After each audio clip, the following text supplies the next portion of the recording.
Il trittico oramai è una tradizione che si rinnova da oltre 50 anni, questa è la 51esima edizione. È la terza edizione del trittico 2025. La prima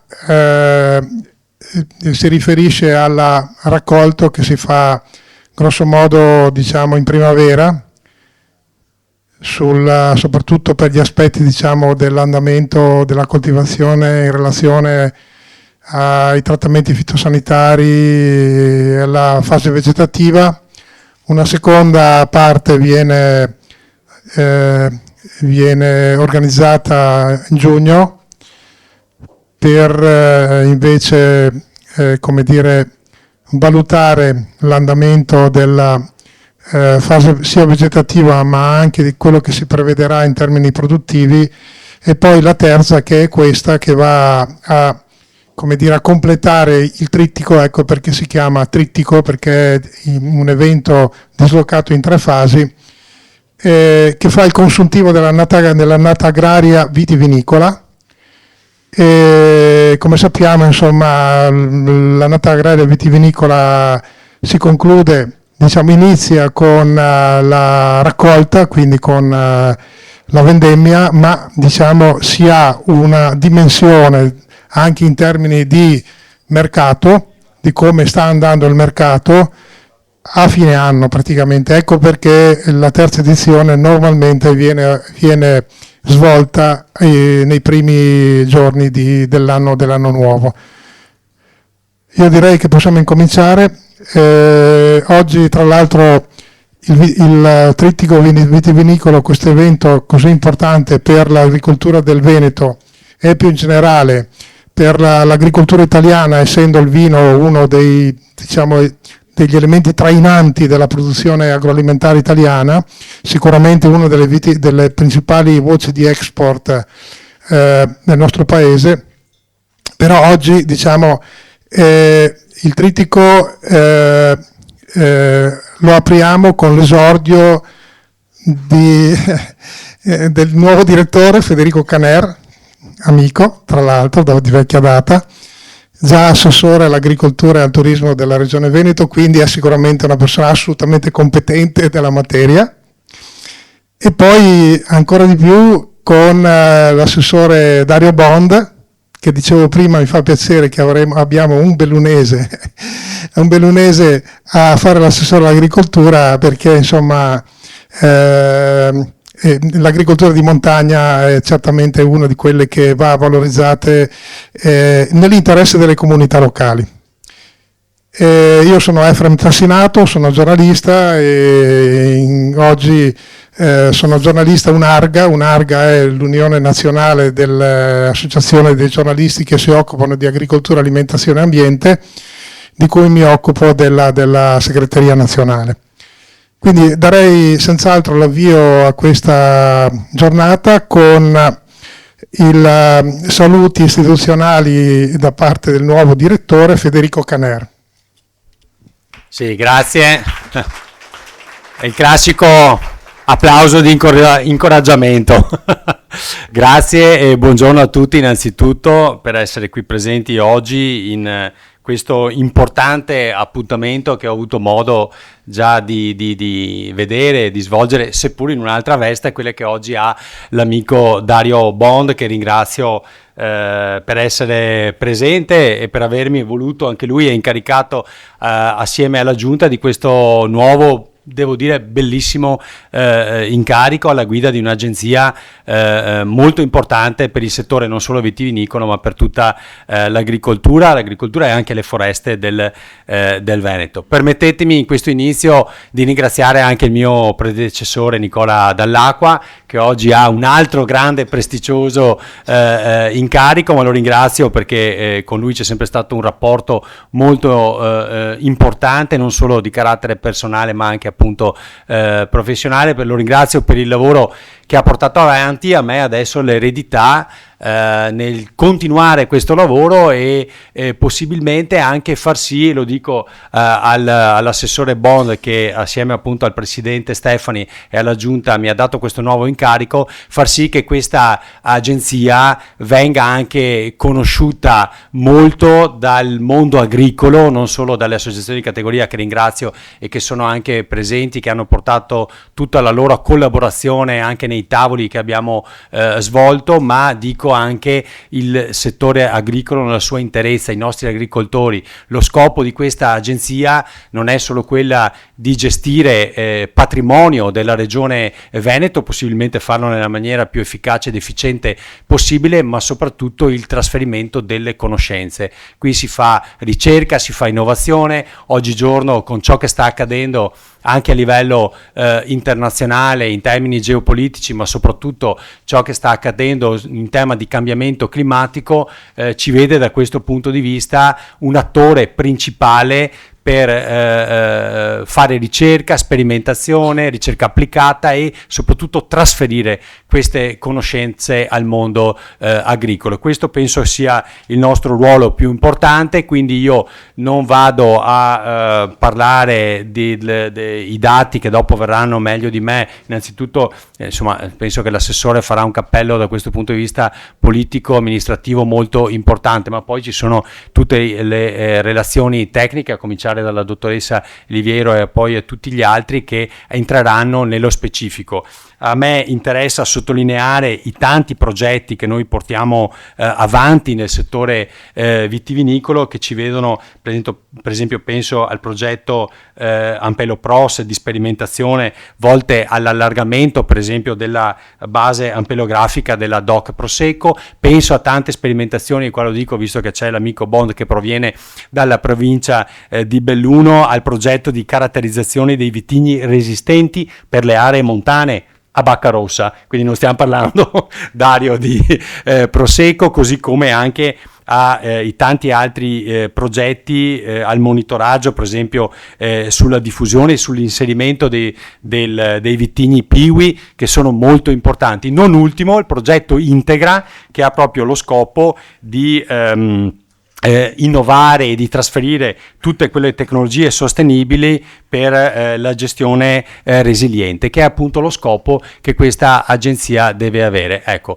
quindi detto questo io lascio agli altri relatori, in primis all'assessore Bond, il suo benvenuto. Ovviamente penso che io personalmente, tutta l'agenzia, ma penso la comunità veneta ti dà un benvenuto come nuovo assessore, un assessore che proviene da una provincia importante, e noi sappiamo cosa significa anche tutelare la montagna, non solo per la sua tipicità, per le produzioni che ha, ma anche, insomma, si dice sempre che se non si tutela la montagna, il rischio anche dal punto di vista idrogeologico ce lo troviamo poi in pianura. Quindi sono tanti gli aspetti per cui è importante avere anche un'attenzione particolare. Permettetemi di salutare anche il dottor Zanol, dirigente di area di tutto il settore agricolo e non solo, della direzione agricoltura, ma poi adesso lui come dirigente di area ne ha tante,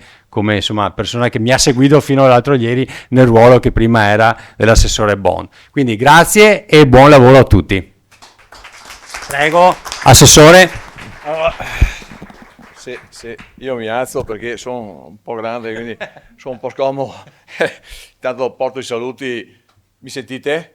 Sì, bene. Porto i saluti del presidente Alberto Stefani, che devo dire che è un giovane presidente, ma che mi continua a chiedere sull'agricoltura dati, informazioni, tendenze, ed è particolarmente interessato. Io devo dire che con lui sto facendo un grande lavoro di confronto, ci confrontiamo verso le 23 della sera, perché la sua è una giornata come la mia abbastanza intensa, però sono contento di avere un presidente vicino a me, ma anche vicino a voi. Saluto tutti, in primis tanta gente che conosco qui, la dottoressa Monterolo che mi ha ospitato il primo giorno di nomina in Coldiretti quando appena stato nominato, e che in qualche maniera mi sono anche già con loro offerto di dare la mia massima collaborazione e la offro anche a voi. Quindi se avete bisogno di parlare, di confrontarsi anche su alcune tematiche, il mio telefono ve lo do, perché il mio bisogno è quello di capire, ma soprattutto di capire le istanze delle aziende agricole, degli agricoltori e anche dei comparti, dei consorzi in generale. Stamattina noi affrontiamo uno dei settori più importanti del Veneto. Lo affrontiamo avendo dei numeri davanti importantissimi, 20.000 addetti, 800 milioni di bottiglie di Prosecco, 760 della DOC, 30 dell'Asolo, 100 della DOCG, numeri incredibili, un PIL fantastico, 8 miliardi e mezzo di agroalimentare nel Veneto, di cui 3 miliardi e mezzo, quasi 4 legati al vino. Tutto bello, bellissimo, importante, però noi dobbiamo lavorare, perché non è che ci si possa sedere e fermarsi di fronte a un grande risultato. Il mercato interno è un mercato saturo, noi dobbiamo in qualche maniera capire come fare a diversificare i gusti, entrare su mercati nuovi, non avere paura del Mercosur, ma cercare di adattarsi a questo, capire anche come fare a entrare su questi mercati.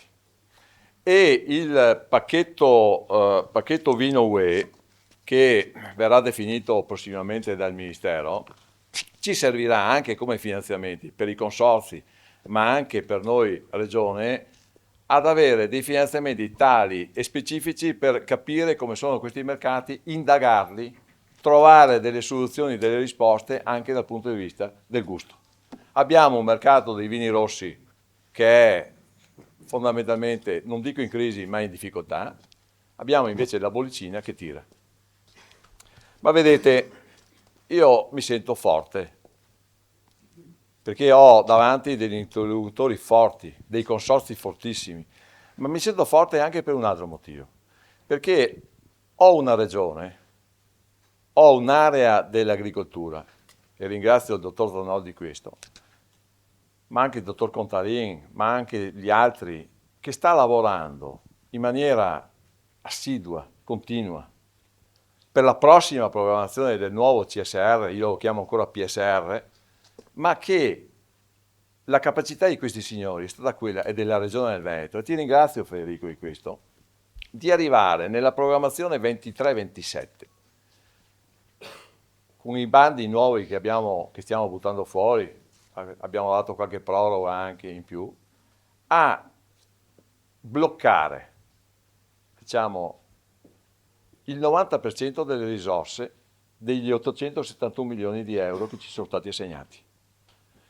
Lo dico scandendo bene le parole, perché ci dobbiamo rendere conto che questa è una regione virtuosa. Se noi andiamo a vedere i dati di altre regioni, non del sud, anche del nord, ci vengono i brividi sulla schiena, in senso negativo però. Allora, la sintesi tra voi produttori, tecnici, consorzi, noi regione, politica, dottor Zanol che rappresenta tutto il sistema, la ricerca dell'università, è una sintesi che mi fa sperare bene. Prima un giornalista mi ha chiesto prospettive del 2026 e io gli ho risposto siamo forti perché il sistema è forte. Il sistema è forte. È un sistema forte fatto di dati, di gente che lavora nella programmazione futura, di consorzi con numeri eccezionali, ma che continuano a rinforzare il sistema delle aziende. Vedete, quando sono uscito e ho incontrato il consorzio DOC del Prosecco a Conegliano, il tema era fascicolo aziendale e operazioni tecniche per rafforzare e rendere sicuro questo fascicolo aziendale. È stato un incontro tecnico, legale, assicurativo e anche di prospettiva del mercato. Si è spiegata anche la delibera dei 6.000 ettari. Ma io sono uscito dopo 3 ore e mezza che ho capito che il grande successo di questo settore, di questo grande settore, è mettere assieme la parte tecnica, la divulgazione tecnica, l'esperienza tecnica e la capacità dei singoli agricoltori e delle singole aziende di acquisire e di mettere, diciamo, in fondo, a capo e a terra tutti questi dati. Io chiudo, ho solo un'unica paura che me l'ha lasciata il mio assessore amico, ma non per colpa, ma per date e coincidenze di date. È il riallineamento tecnico cartografico. Schedario.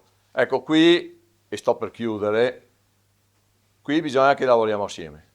So che la platea è fatta di tecnici, sul riallineamento tecnico cartografico ci possono essere i problemi. Ci possono essere i problemi soprattutto dove i territori hanno una certa pendenza, ci possono essere dei problemi di dati iniziali di analisi non corretti, ci possono essere dei problemi che noi dobbiamo superare assieme. Spero che non ci sia assolutamente uno scontro in termini di interpretazione, ma mi auguro, e ve lo chiedo già da adesso, che ci sia un confronto aperto con la Regione su questo tipo di tematica.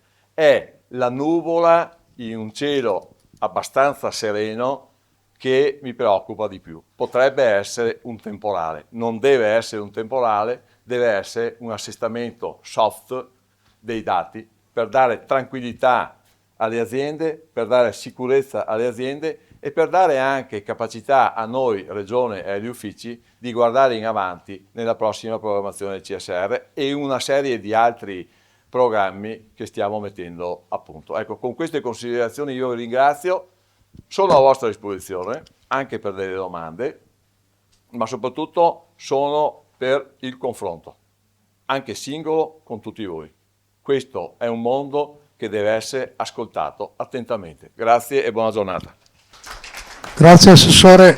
Una piccola integrazione del direttore. No, solo una cosa, perché l'emozione del primo giorno da direttore mi sono dimenticato di ringraziare, perché questo grande appuntamento, Dario, è organizzato ovviamente assieme alla Regione Veneto, Veneto Agricoltura, ma ci sono altri 3 enti molto importanti che sono l'ARPAV, CREA, il nostro centro molto importante, e la VEPA che è qui presente, quindi grazie anche a loro e a tutto il mondo universitario, perché le cose che ho detto prima le possiamo portare avanti grazie anche alla collaborazione con il mondo universitario. Ecco, scusatemi, ma erano ringraziamenti dovuti che purtroppo prima ho dimenticato di fare. Grazie.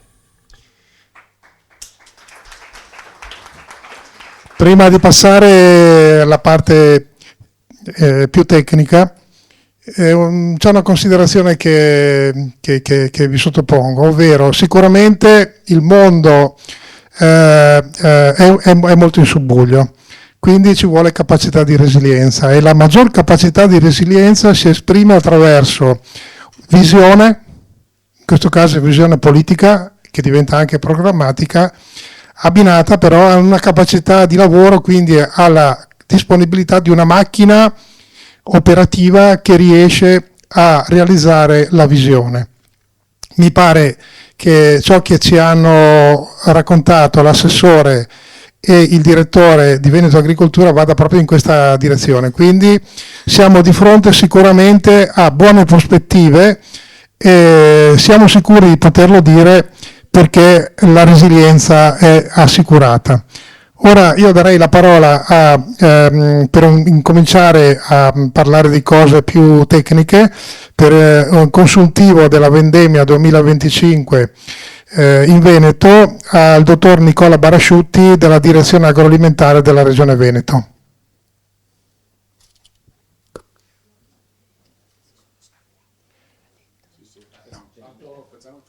Ah sì, scusate, non Avepa, ok. Avepa, quindi di Avepa Luca Furegon, della dirigente del settore produzione agricole di Avepa.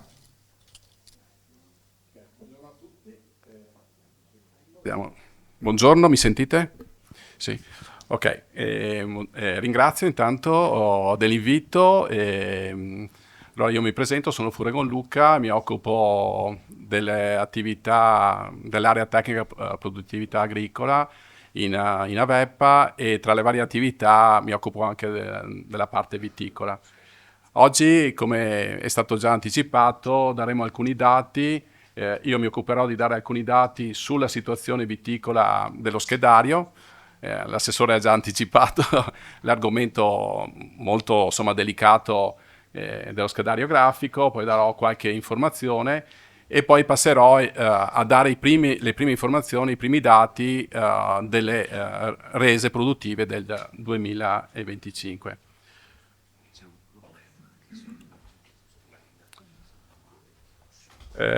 L'andamento delle superfici vitate. Allora, negli ultimi 10 anni, come vedete, la Regione Veneto è passata da 87.000 ettari a 104.000 ettari, con un aumento continuo nei vari anni. Anche quest'anno la superficie è aumentata di ulteriori 900 ettari, che è un po'... Allora, mentre c'è stato sicuramente negli anni passati degli incrementi importanti, dal 2015-16, dopo che comunque c'è stato il cambiamento anche della normativa, che in qualche maniera comunque rende un po' più difficile il trasferimento delle autorizzazioni da una regione all'altra, la cosa si è un po' ridotta, ovviamente l'aumento. Tuttavia, come sapete, ogni anno vengono assegnati viene assegnato l'1% di superficie a tutte le regioni. Noi abbiamo 100.000 ettari, quindi tutti gli anni vengono assegnate nuove autorizzazioni, circa 1.000 ettari, e questi poi li ritroviamo ovviamente ogni anno sulle superfici che vengono impiantate. Come sta andando? Oltre all'aumento della superficie, come potete vedere in questa slide, in realtà a seguito di un aumento della superficie c'è una diminuzione delle aziende. Questo è un po' un trend che riguarda un po' tutta l'agricoltura, non solo il mondo viticolo, quindi abbiamo avuto una riduzione di circa 4.000 aziende, siamo passati da 29.000 a 25.900, ovviamente con un incremento di superficie media per azienda. Da 2,9 ettari siamo passati a 4 ettari mediamente per azienda. Ovviamente questo di peso, sia perché la superficie regionale aumenta, sia perché il numero di aziende si riducono. Ovviamente cos'è che vengono meno? Vengono meno quelle aziende piccole, non strutturate, che sono condotte da conduttori di una certa età, che quindi non hanno un futuro, non hanno una sostituzione, e quindi c'è un abbandono, insomma, di queste aziende a favore comunque di aziende che aumentano la propria capacità produttiva. Altro aspetto importante è come è suddivisa questa superficie vitata tra varietà bacca rossa e bacca nera e bacca bianca.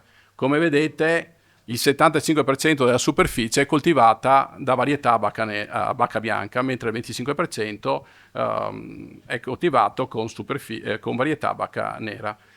Ovviamente l'unica provincia che continua a mantenere, poi vediamo insomma com'è il trend, la percentuale alta di varietà bacca rossa è Verona, che come sapete, insomma, la denominazione di origine più importante, una delle più importanti, insomma, del Veneto, non solo del Veneto, è la DOC Valpolicella, che comunque continua a trainare la produzione a Verona, e non solo a Verona. Andamento storico. Anche qua, come vedete, le varietà, ovviamente, la varietà bacca bianca continuano ad aumentare, anche se poco, lentamente, ma continuano ad aumentare, ovviamente, come dicevo prima, a scapito delle varietà a bacca nera. In particolare la bianca è passata dal 70% al 75% negli ultimi 10 anni, al contrario, ovviamente, a scapito delle rosse, che dal 29% del 2016 siamo ora al 25%.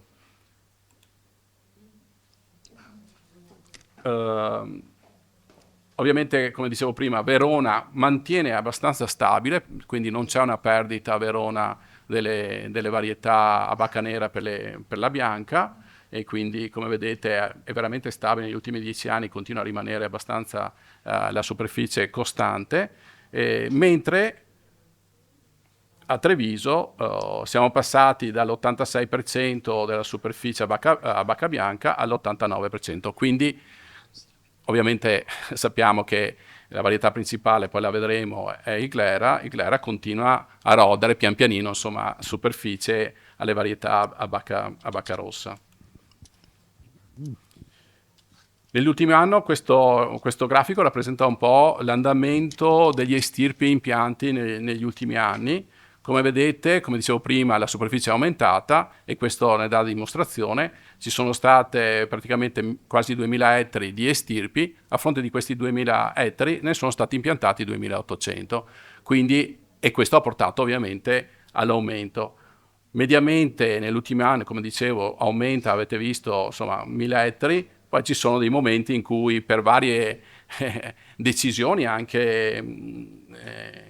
negli ultimi anni sono state prese in questi anni delle decisioni su cui è stata data la possibilità di impiantare ad esempio il glera e quindi è aumentata ovviamente la superficie che è stata impiantata e quindi ci sono queste flessioni, ma mediamente insomma l'aumento come si vedeva nella prima slide è di circa 1000 ettari all'anno negli ultimi anni. Quali sono le varietà principali? Ovviamente il glera, che continua ad aumentare. Oggi superficie coltivata glera su 104.000 ettari sono 41.000 ettari.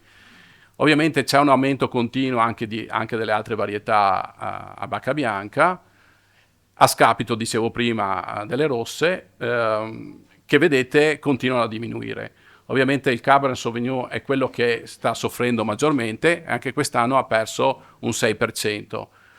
Dato un po' particolare tra le rosse è l'aumento del corvinone. Ovviamente corvina diminuisce, il corvinone invece continua, anche l'anno scorso c'era un più 3%, quest'anno un 2%. Quindi c'è un andamento, è vero, calante per tutte le rosse, a parte il corvinone che sta insomma aumentando probabilmente a svantaggio di altre varietà della denominazione. Altro aspetto in particolare è questo aumento del 4% dello Chardonnay. Chardonnay che come sapete insomma, è un complementare di alcune denominazioni e quindi va a integrare la quota all'interno della denominazione DOC Prosecco e quindi probabilmente l'interesse è legato a questa denominazione. Il potenziale viticolo del Veneto, oltre ai 104.000 ettari, fa parte insomma del potenziale e anche le autorizzazioni che le aziende hanno in portafoglio. Qua ho riportato sia le autorizzazioni di rimpianto che derivano appunto dai stirpi e quindi vengono richiamate appunto di rimpianto, ma perché derivano dal fatto che le aziende estirpano per rinnovare i propri vigneti, e abbiamo in questo momento 2.600 ettari, e poi abbiamo 2.500 ettari che invece derivano quelle nuove autorizzazioni che tutti gli anni vengono assegnate a tutte le regioni e che vengono poi pian pianino impiantate, hanno 3 anni di tempo per impiantarle, quindi insomma c'è un continuo comunque presenza all'interno dei portafogli delle aziende agricole anche di queste superfici insomma che vanno ad aggiungersi al potenziale dei 104.000 ettari. 2 parole, ovviamente l'assessore che è arrivato da poco insomma ha centrato insomma le sue preoccupazioni, quella dello schedario. Come molti del settore immagino sappiate già, è previsto che si passi allo schedario grafico. Da un po' di tempo che a livello nazionale se ne parla, è una decisione che ormai è partita. Anche noi come Veneto abbiamo attivato il riallineamento, quindi l'aggiornamento dello schedario. Ricordo a tutti che lo schedario in Veneto c'era anche prima, però è stato fatto un bel lavoro nel 2006-2008 e dal 2006 è che continuiamo a gestire e a dare queste informazioni delle superfici, soprattutto ai consorzi, di quali sono insomma, le superfici coltivate. Adesso è arrivato il momento appunto di fare questo passo, un ulteriore passo, quello di andare a monitorare le superfici utilizzando appunto l'informazione grafica. Questo perché? Perché comunque i tempi sono cambiati, le metodologie di verifica sono cambiate, oggi insomma c'è la disponibilità di informazioni molto più puntuali e in tempo reale, cominciamo ad avere informazioni settimanalmente delle superfici grazie a informazioni da satellite. C'è l'utilizzo dell'intelligenza artificiale che aiuta a tradurre queste informazioni che vengono rilevate da satellite, e tutto questo permette in qualche maniera anche di poter fare anche questo passo. Ovviamente il passo ha delle difficoltà, ha delle criticità che prima l'assessore diceva, perché ovviamente si è aggiunto non solo l'utilizzo di queste informazioni, ma sono cambiate anche alcune questioni amministrative. Ad esempio, quella che preoccupa maggiormente è il fatto che a livello nazionale è stato cambiato il sistema di misurazione dei vigneti. Fino al 2022 la misurazione prevedeva l'area produttiva più 3 metri, se presenti ovviamente, di aree capezzane di servizio. Oggi invece la norma, insomma, dal 2022 prevede che la misurazione sia fatta considerando ovviamente sempre l'area produttiva, aggiungendo un'area perimetrale pari a metà interfila. Questo vuol dire che quantomeno effettivamente rischiamo di ridurre la superficie, almeno la regola così come sta scritta, insomma, porterà a una riduzione. Quindi ecco, si lavorerà ovviamente, come dicevo, siamo già partiti, abbiamo già fatto formazione ai centri di assistenza agricola con cui collaboriamo e ringrazio, e abbiamo dato il via all'attività prima di Natale, il 18 dicembre. Quindi abbiamo aperto i programmi perché si possa procedere a questa attività di riallineamento, che non vuol dire che le informazioni ci sono, erano anche in passato, e ci sono rilevate anche le aree grafiche, però in realtà quella che comandava era la superficie alfanumerica.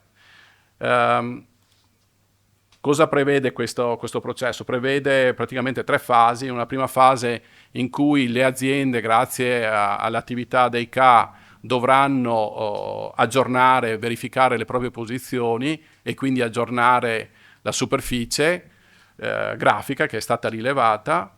Una volta che il lavoro è stato fatto dai CA, verrà verificato dagli uffici, dagli sportelli provinciali di Avepa, e una volta validato, a quel punto il CA potrà far firmare e portare in produzione questo nuovo schedario, che poi sarà utilizzato come schedario per dare le informazioni e per raccogliere i dati durante anche questi eventi. Passo ora alle informazioni invece di come è andata la campagna 25. Abbiamo aperto la dichiarazione, come vedete, il 23 settembre. Già il 23 settembre abbiamo raccolto le prime dichiarazioni di produzione preventiva, e a fine campagna, che poi è stato prorogato, come sapete tutti, al 12 gennaio, ovviamente la norma prevede che la dichiarazione venga presentata entro il 30 di novembre. Quest'anno è stata prorogata al 12 di gennaio e per quello ci troviamo peraltro a parlarne oggi. Insomma, solitamente questo incontro viene fatto prima, e sono state raccolte 9.350 dichiarazioni. Quali sono i dati, i primi dati insomma, produttivi? Il dato è che la quantità di uva prodotta è pari a 14.656.000 quintali. Di questi 14 milioni di quintali, 14 milioni e mezzo, il 67%, 9 milioni, quasi 10 milioni, è prodotto DOC, quindi denominazione controllata, il 10% denominazione controllata e garantita, altro 15%, quindi circa 2 milioni e mezzo EGT, e poi abbiamo un 5% tra vino da tavola e vino varietale.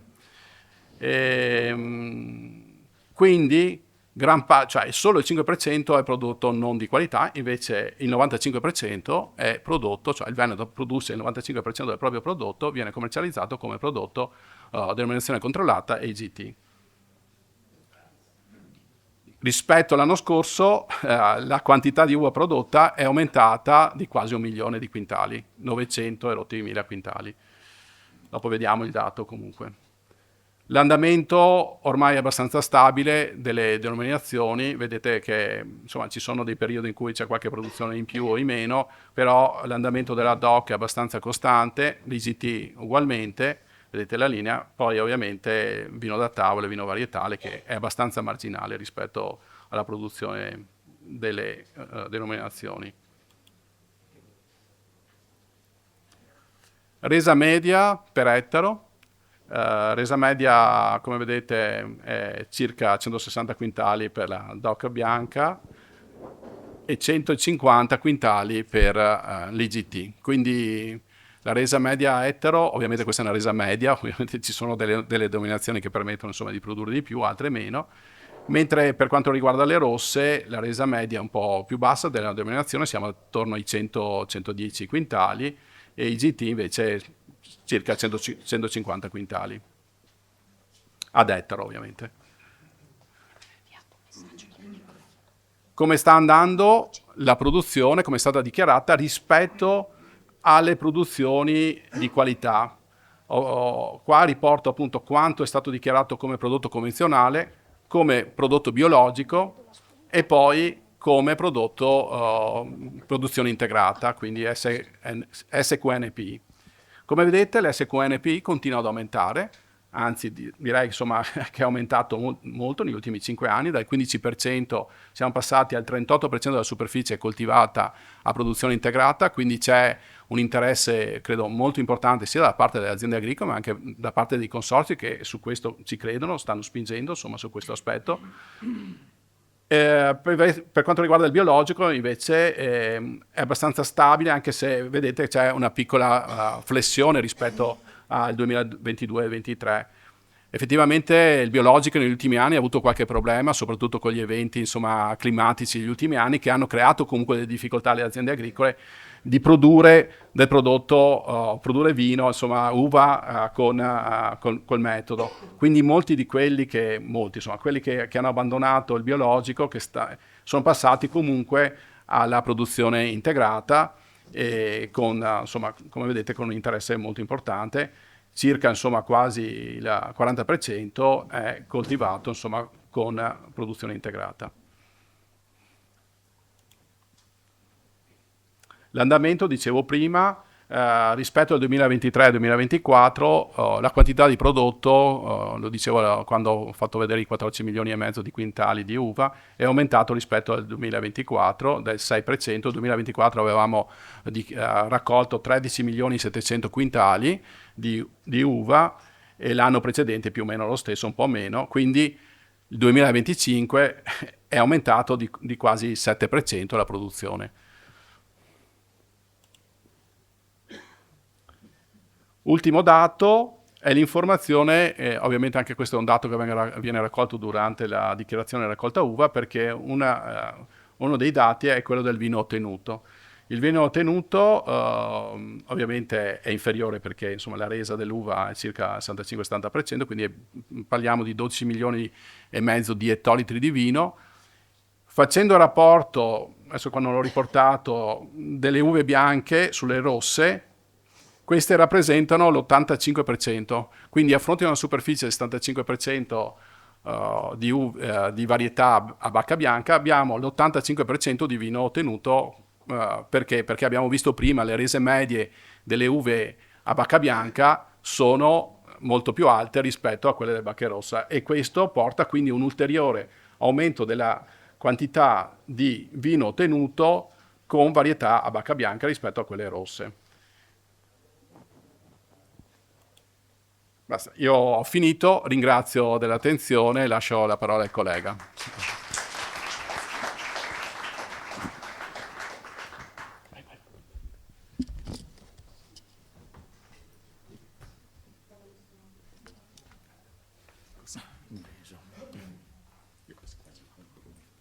Quindi Nicola Parasciutti.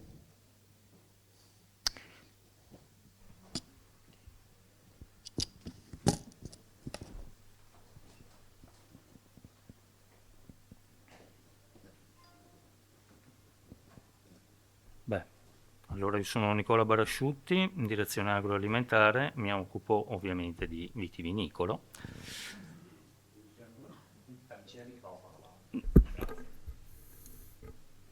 Sono Nicola Barasciutti, direzione agroalimentare, Regione Veneto, e io invece adesso vi mostro un po' quella che è la, diciamo, ripartizione, per così dire, di questa produzione di 14.656 quintali che appunto è stata ottenuta dal vigneto veneto. Per andare avanti. Ok. E sono andato troppo avanti. Ecco, allora riprendo un attimo i dati che ha già presentato Luca, aggiungendo appunto che la superficie complessiva che è stata raccolta, oggetto di raccolta, sono 96.000 ettari. Abbiamo visto prima che sono 104.000 circa gli ettari impiantati, non so cosa. E quindi appunto invece quelli raccolti, quelli appunto che sono stati inseriti nella dichiarazione di vendemmia sono 96.000 ettari. La rivendica principale appunto sono 14 milioni di quintali di uva, un supero di 526.000 quintali e quindi abbiamo la cernita che invece appunto è quella parte di uva che viene messa a riposo, che viene e che appunto riguarda fondamentalmente alcune denominazioni, il Valpolicella con l'Amarone e poi qualche altra appunto denominazione di minore, e poi appunto i 962.000 quintali di stoccaggio, e questi sono appunto derivano da quella che è la come si può dire, un'attività che i consorzi di tutela mettono appunto in campo per regolamentare la produzione.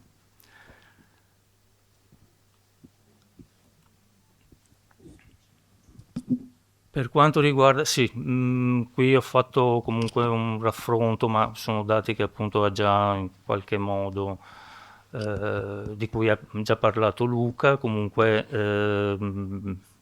diciamo il raffronto di quella che è la produzione per classe, diciamo, qualitativa degli ultimi 5 anni, e in cui appunto viene evidenziata ma forse c'è un dato leggermente diverso relativo al totale delle DO. Io qui ho un 5,97% in più rispetto al 25-24, mi sembrava di aver visto Luca un 6,01, vabbè, insomma, comunque sono...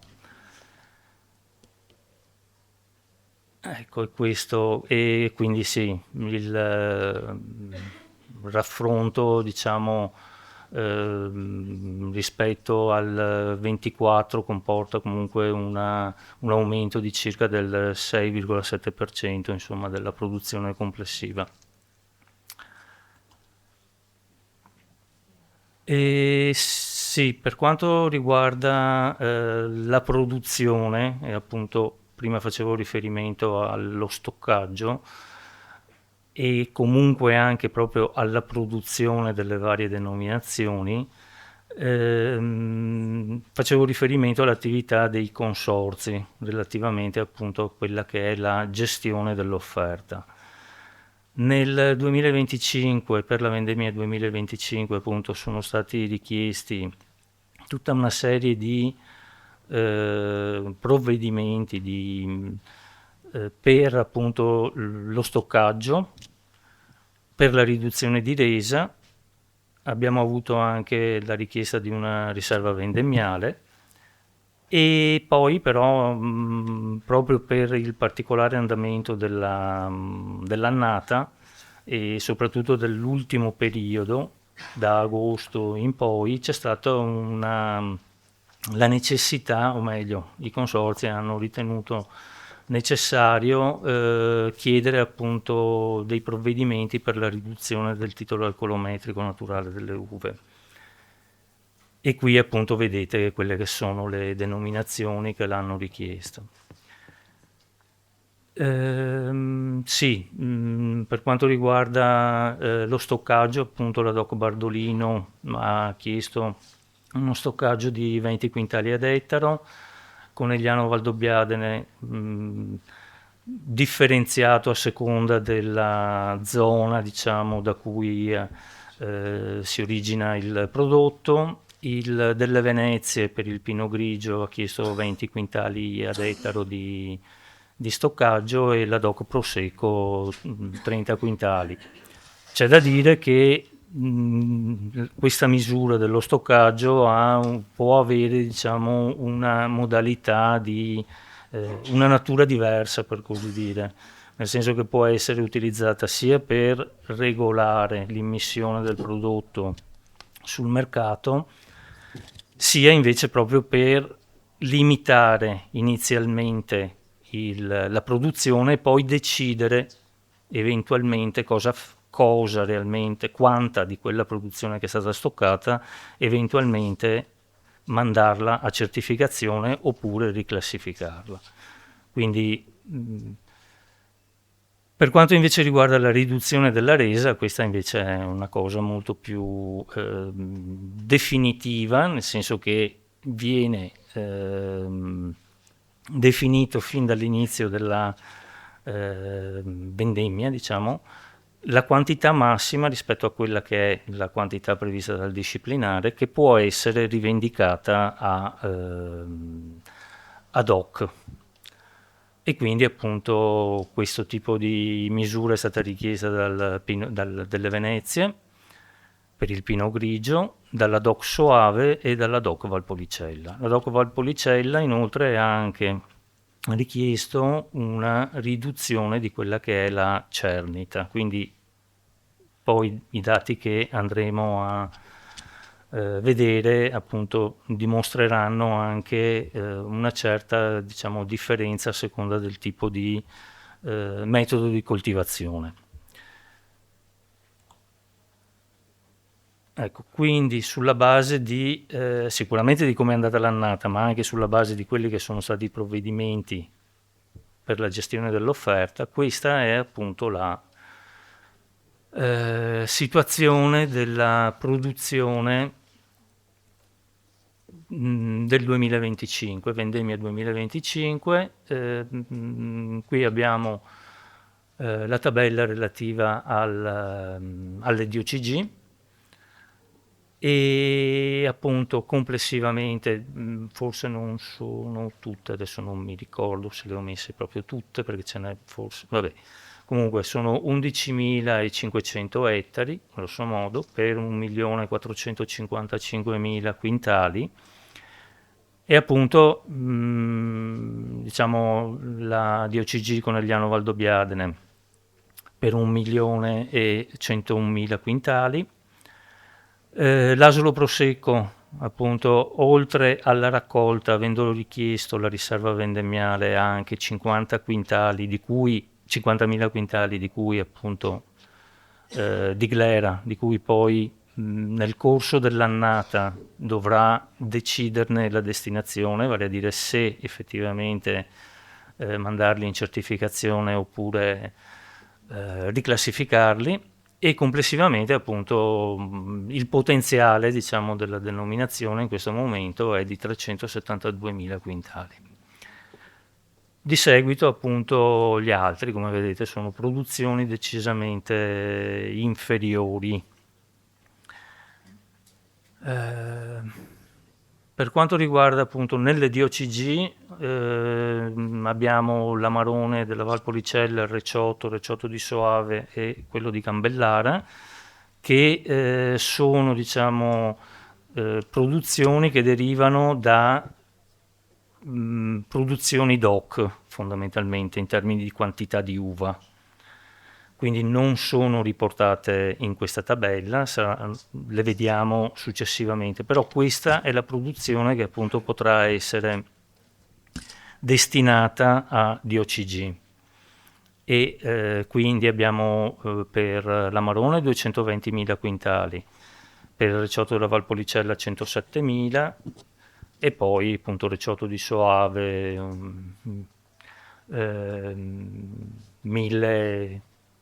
1870 quintali e per il Recioto di Gambellara 580 quintali.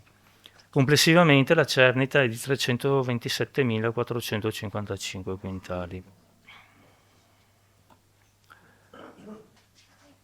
Ecco, questa è la tabella in cui vengono riportate le produzioni delle DOC con almeno 500 ettari e appunto per quanto riguarda la raccolta, o meglio la produzione complessiva che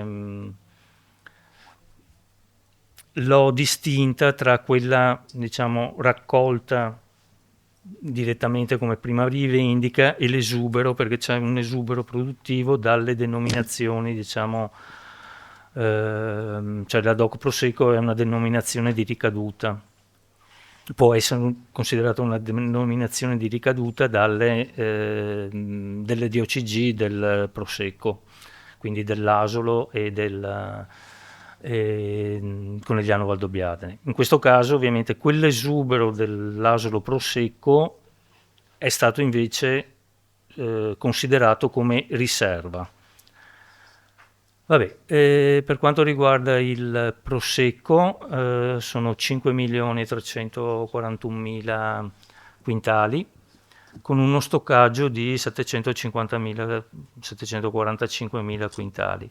Lo stoccaggio è chiaramente un di cui della produzione ed è appunto quella produzione che il consorzio deciderà come gestire nel corso dell'annata, nel senso che è comunque vincolata in questo momento e deve decidere quindi nel corso dell'anno come,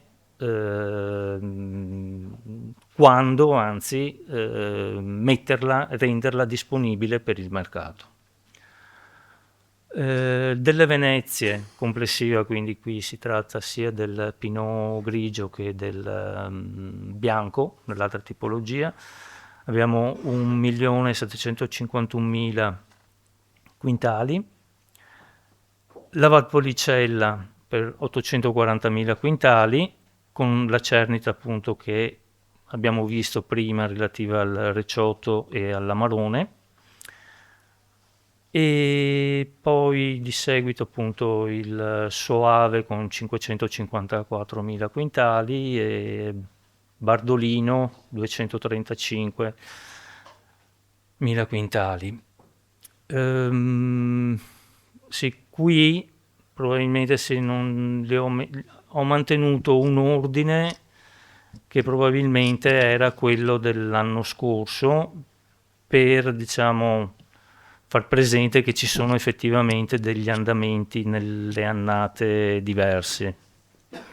Vale a dire il Garda appunto con 320.000 quintali, evidentemente l'anno scorso era sotto al Venezia e al Bardolino e invece appunto quest'anno in teoria dovrebbe essere sopra. Ho usato solamente questo escamotage, tutto qua. E ecco la stessa cosa anche per Custozza e Vald'Adige, ma diciamo per Custozza e Vald'Adige la cosa è abbastanza limitata, mentre effettivamente diversa è per quanto riguarda il Garda. Queste sono invece le DOC con appunto una superficie complessiva inferiore ai 500 ettari e comunque superiore ai 100 ettari e appunto Breganze Lessini Durello con 47.000 quintali, vedete appunto quantitativi decisamente inferiori rispetto a, sono diciamo denominazioni minori.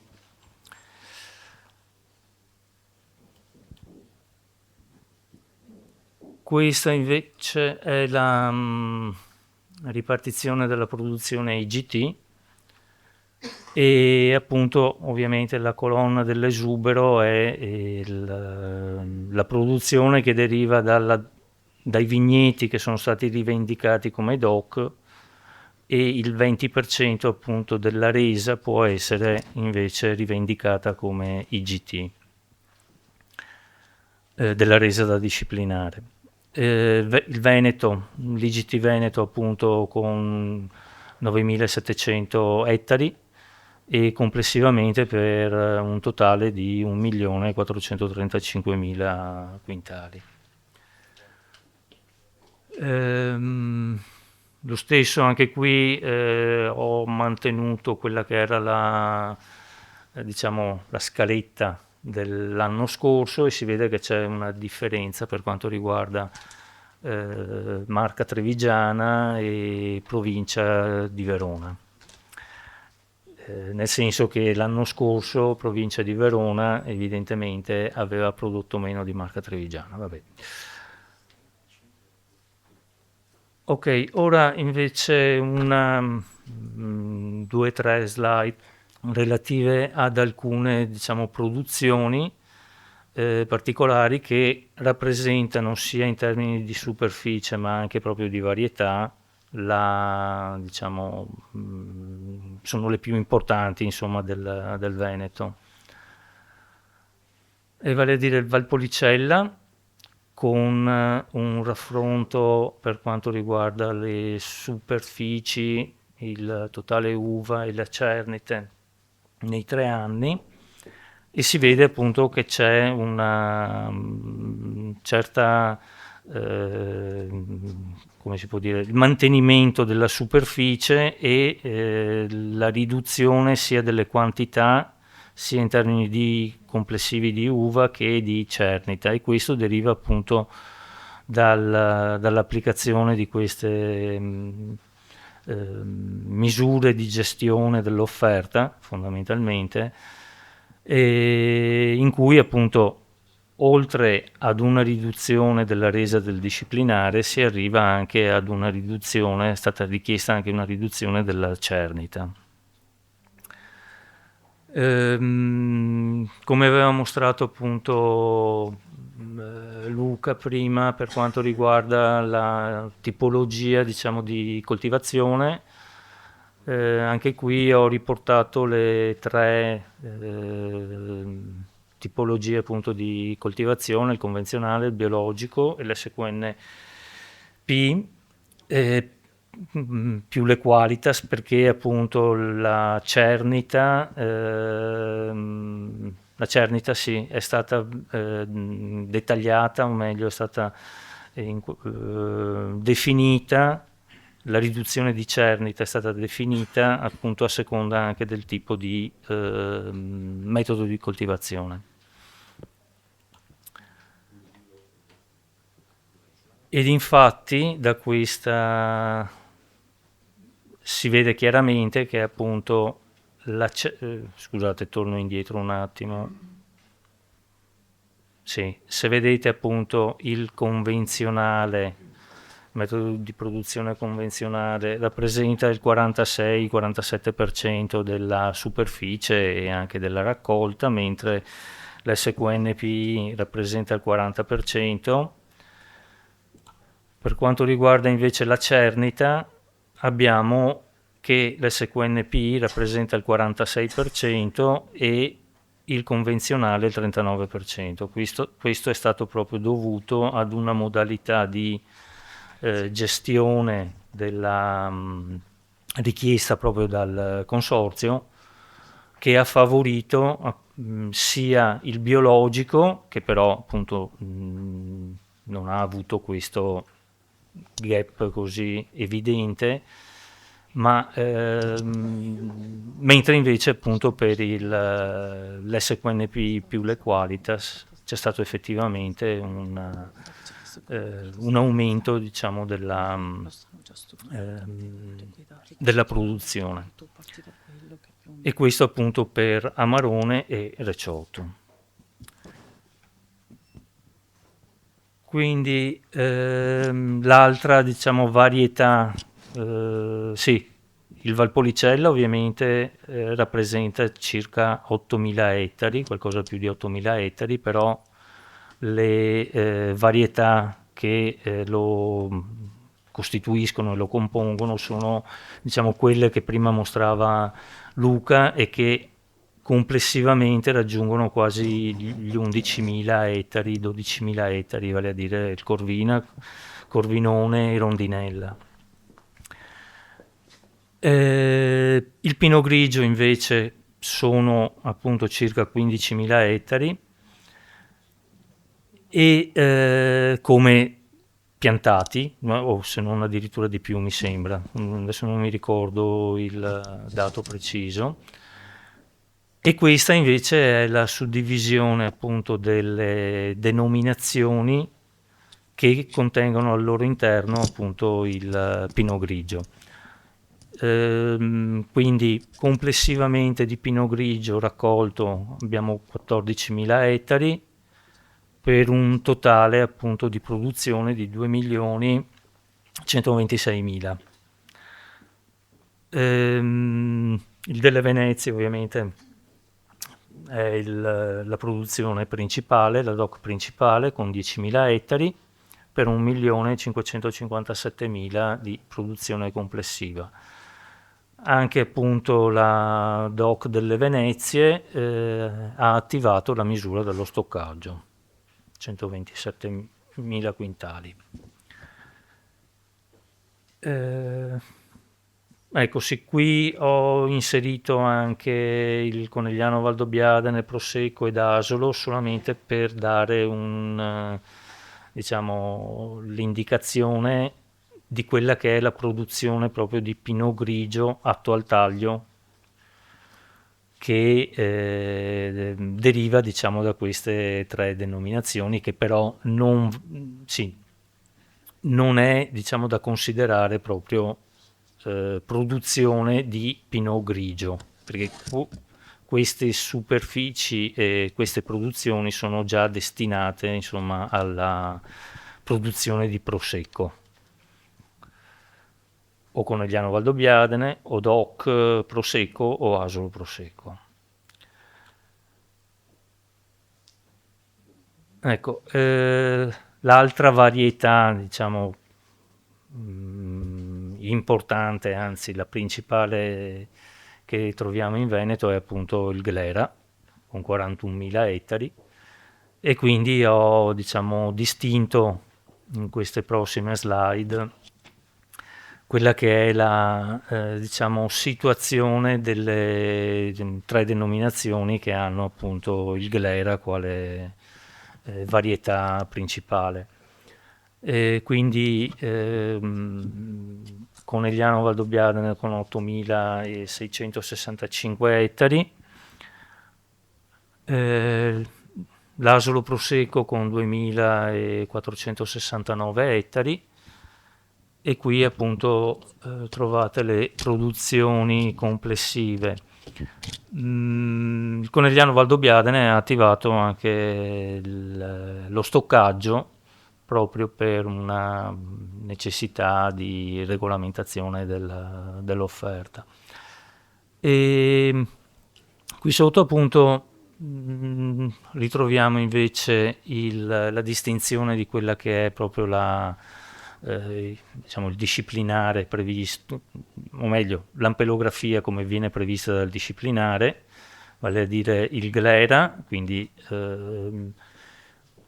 la produzione di Glera che può essere eventualmente utilizzata con il taglio, e quindi la quantità di Glera del Valdobbiadene 921.000 quintali, il Glera più complementare 26.000 quintali, e appunto il taglio 154.000 quintali.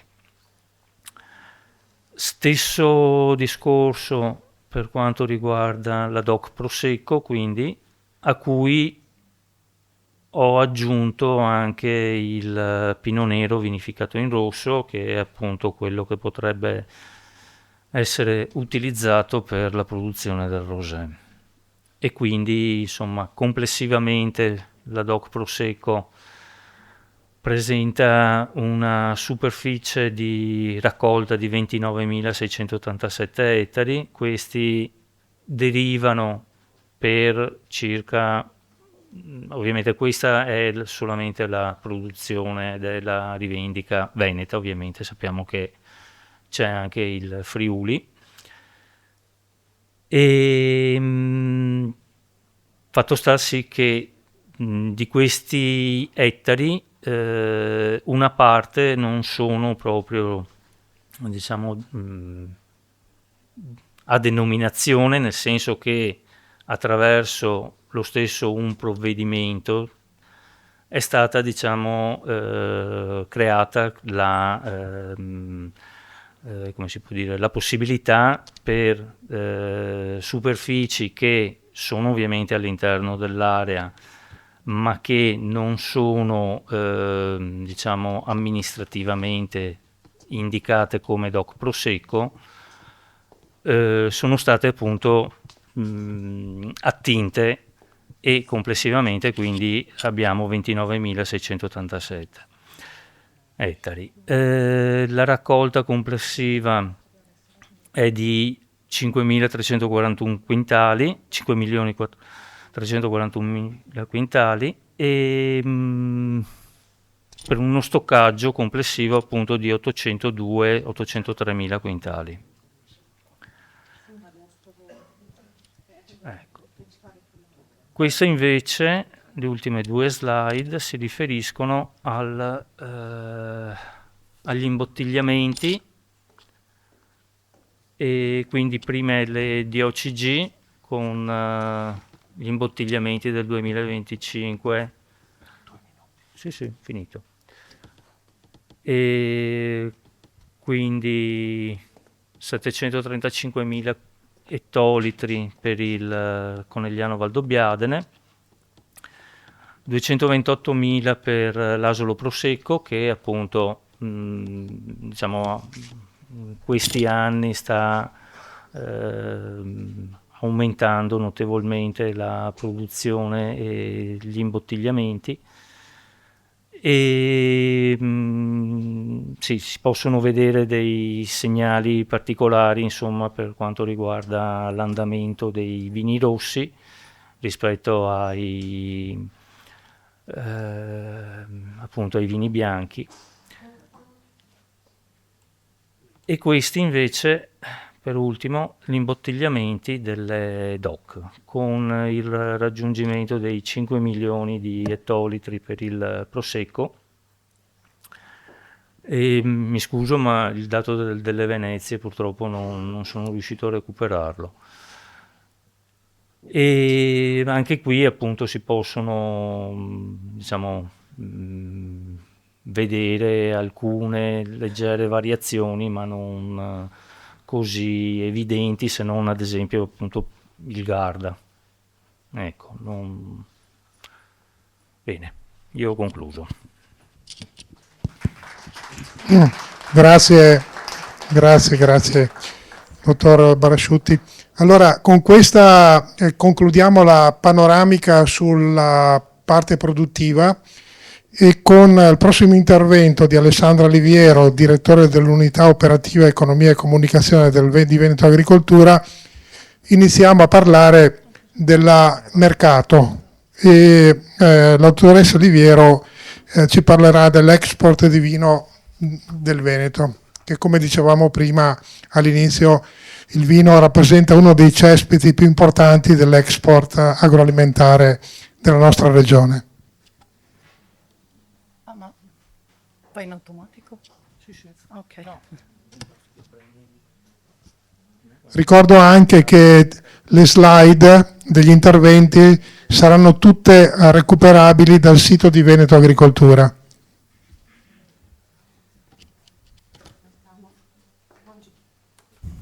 Buongiorno a tutti, benvenuti. Grazie Efrem per la parola. Allora, sì, appunto, adesso entriamo un po' nella tematica. Diciamo che la mia relazione è una relazione che facciamo ogni anno per dare un po' il quadro complessivo della produzione e di il terzo incontro del Trittico Vitivinicolo è appunto sempre organizzato incentrato su tematiche di tipo commerciale, quindi ogni anno riproponiamo questa relazione per dare un po' idea di quello che è di quella che è la situazione anche dal lato delle commercializzazioni di vino venete. Facciamo quindi il punto un attimo questa mattina su quello che è l'export di vino veneto, proponendo un po' i dati definitivi del 2024. Sapete che dal punto di vista proprio poi anche statistico ufficiale i dati non sono mai disponibili oggi per domani, quindi un po' com'è la situazione, com'è andata nell'anno 2024, i principali mercati esteri che bene o male sono stabili da alcuni anni, almeno per quanto riguarda i primi posti per il Veneto, e poi diamo qualche anticipazione relativa al 2025. I colleghi che seguono, soprattutto la collega dell'Ismea, poi approfondirà probabilmente qualche dato di dettaglio per quanto riguarda appunto i dati del 2025. Il mercato mondiale delle esportazioni di vino, io parlo adesso di dati del 2024, quindi dati che abbiamo disponibili come consolidato, appunto il mercato mondiale di 99,8 milioni di ettolitri per un fatturato di circa 36 miliardi di euro. Questo è il contesto in cui ci andiamo a muovere come Italia e come Veneto in particolare. Abbastanza stabile, abbiamo visto in termini di quantitativi.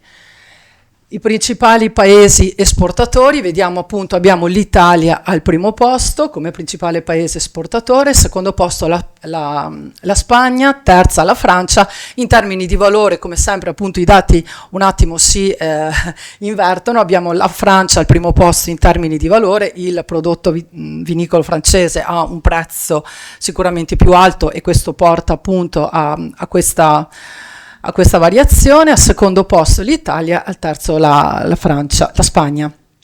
Scusate, e rappresentano in termini di valore questi paesi il 62% del valore globale delle esportazioni, quindi il grosso appunto della produzione e delle esportazioni appunto è in Europa.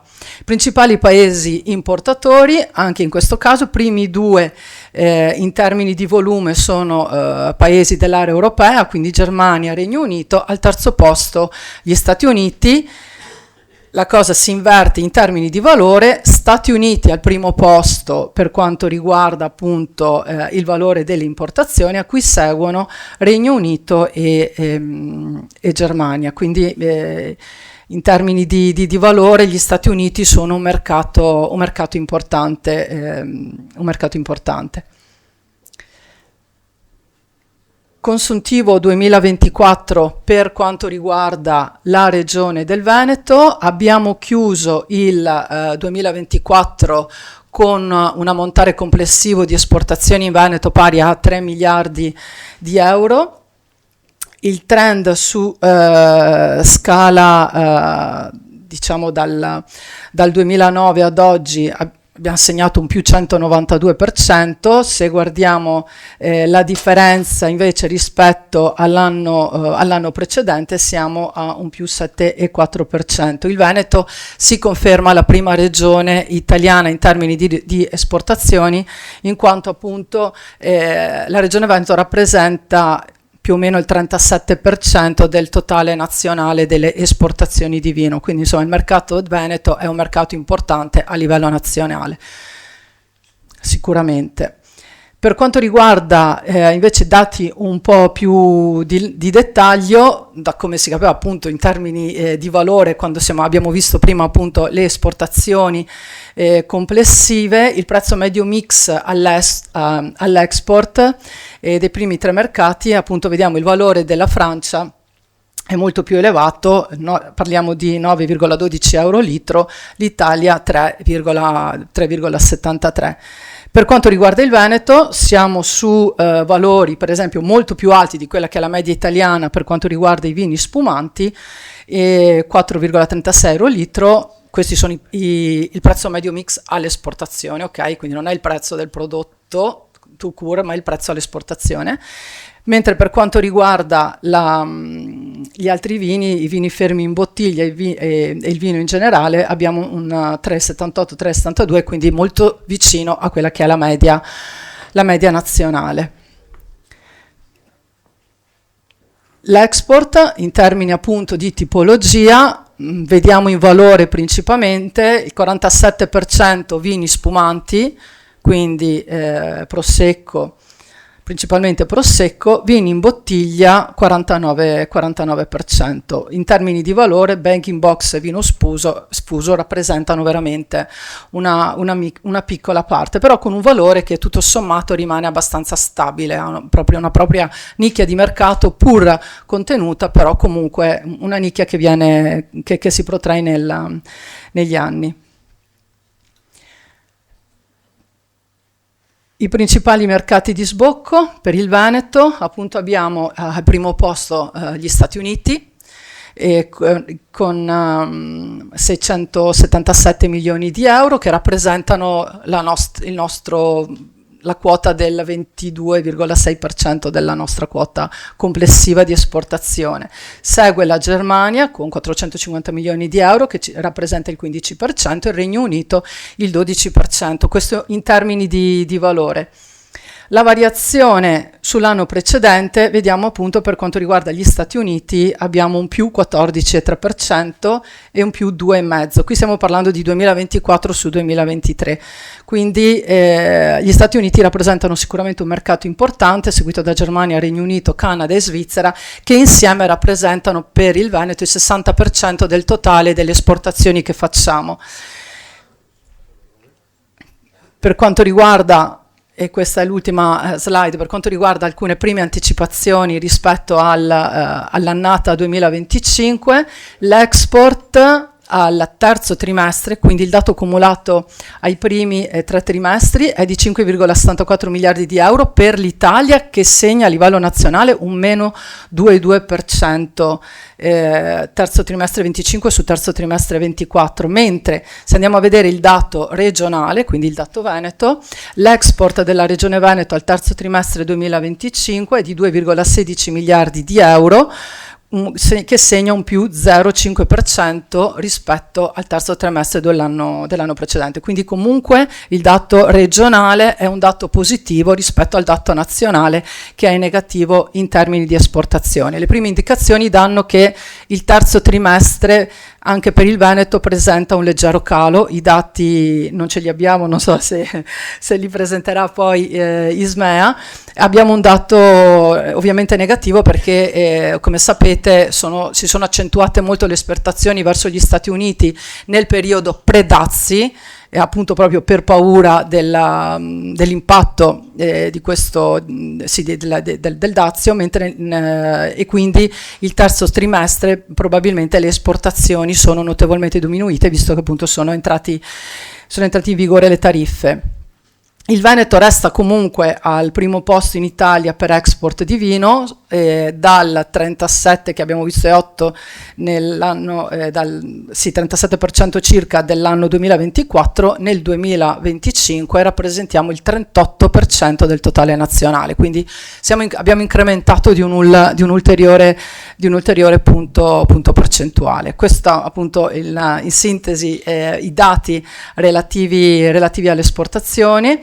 Dati insomma sono assolutamente positivi nonostante l'entrata in vigore dei dazi, anche perché qui non abbiamo riportato tutta la graduatoria in termini di esportazioni, ma c'è molta vivacità, molta dinamicità delle esportazioni venete verso altri paesi, non solo verso i primi 5 che abbiamo visto prima, Svizzera, United Kingdom e così via, ma ci sono svariati paesi che pur rappresentano una piccolissima quota delle importazioni complessive, ma che segnano aumenti anche a 3 cifre.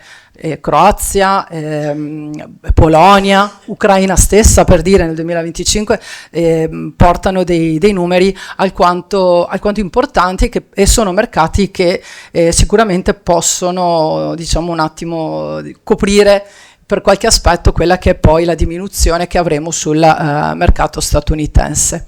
E con questo chiuso, grazie dell'attenzione, do la parola ai colleghi. Grazie dottoressa Oliviero. Ora, entrando un po' più nel merito e del dettaglio dell'export di vino, come dire, puntando i riflettori su ciò che sta succedendo verso il mercato degli Stati Uniti, di questo ce ne parlerà Tiziana Sarnari, ricercatrice dell'Istituto dell'ISMEA, che come voi sapete è l'Istituto di Servizi per il Mercato Agricolo Alimentare. Grazie.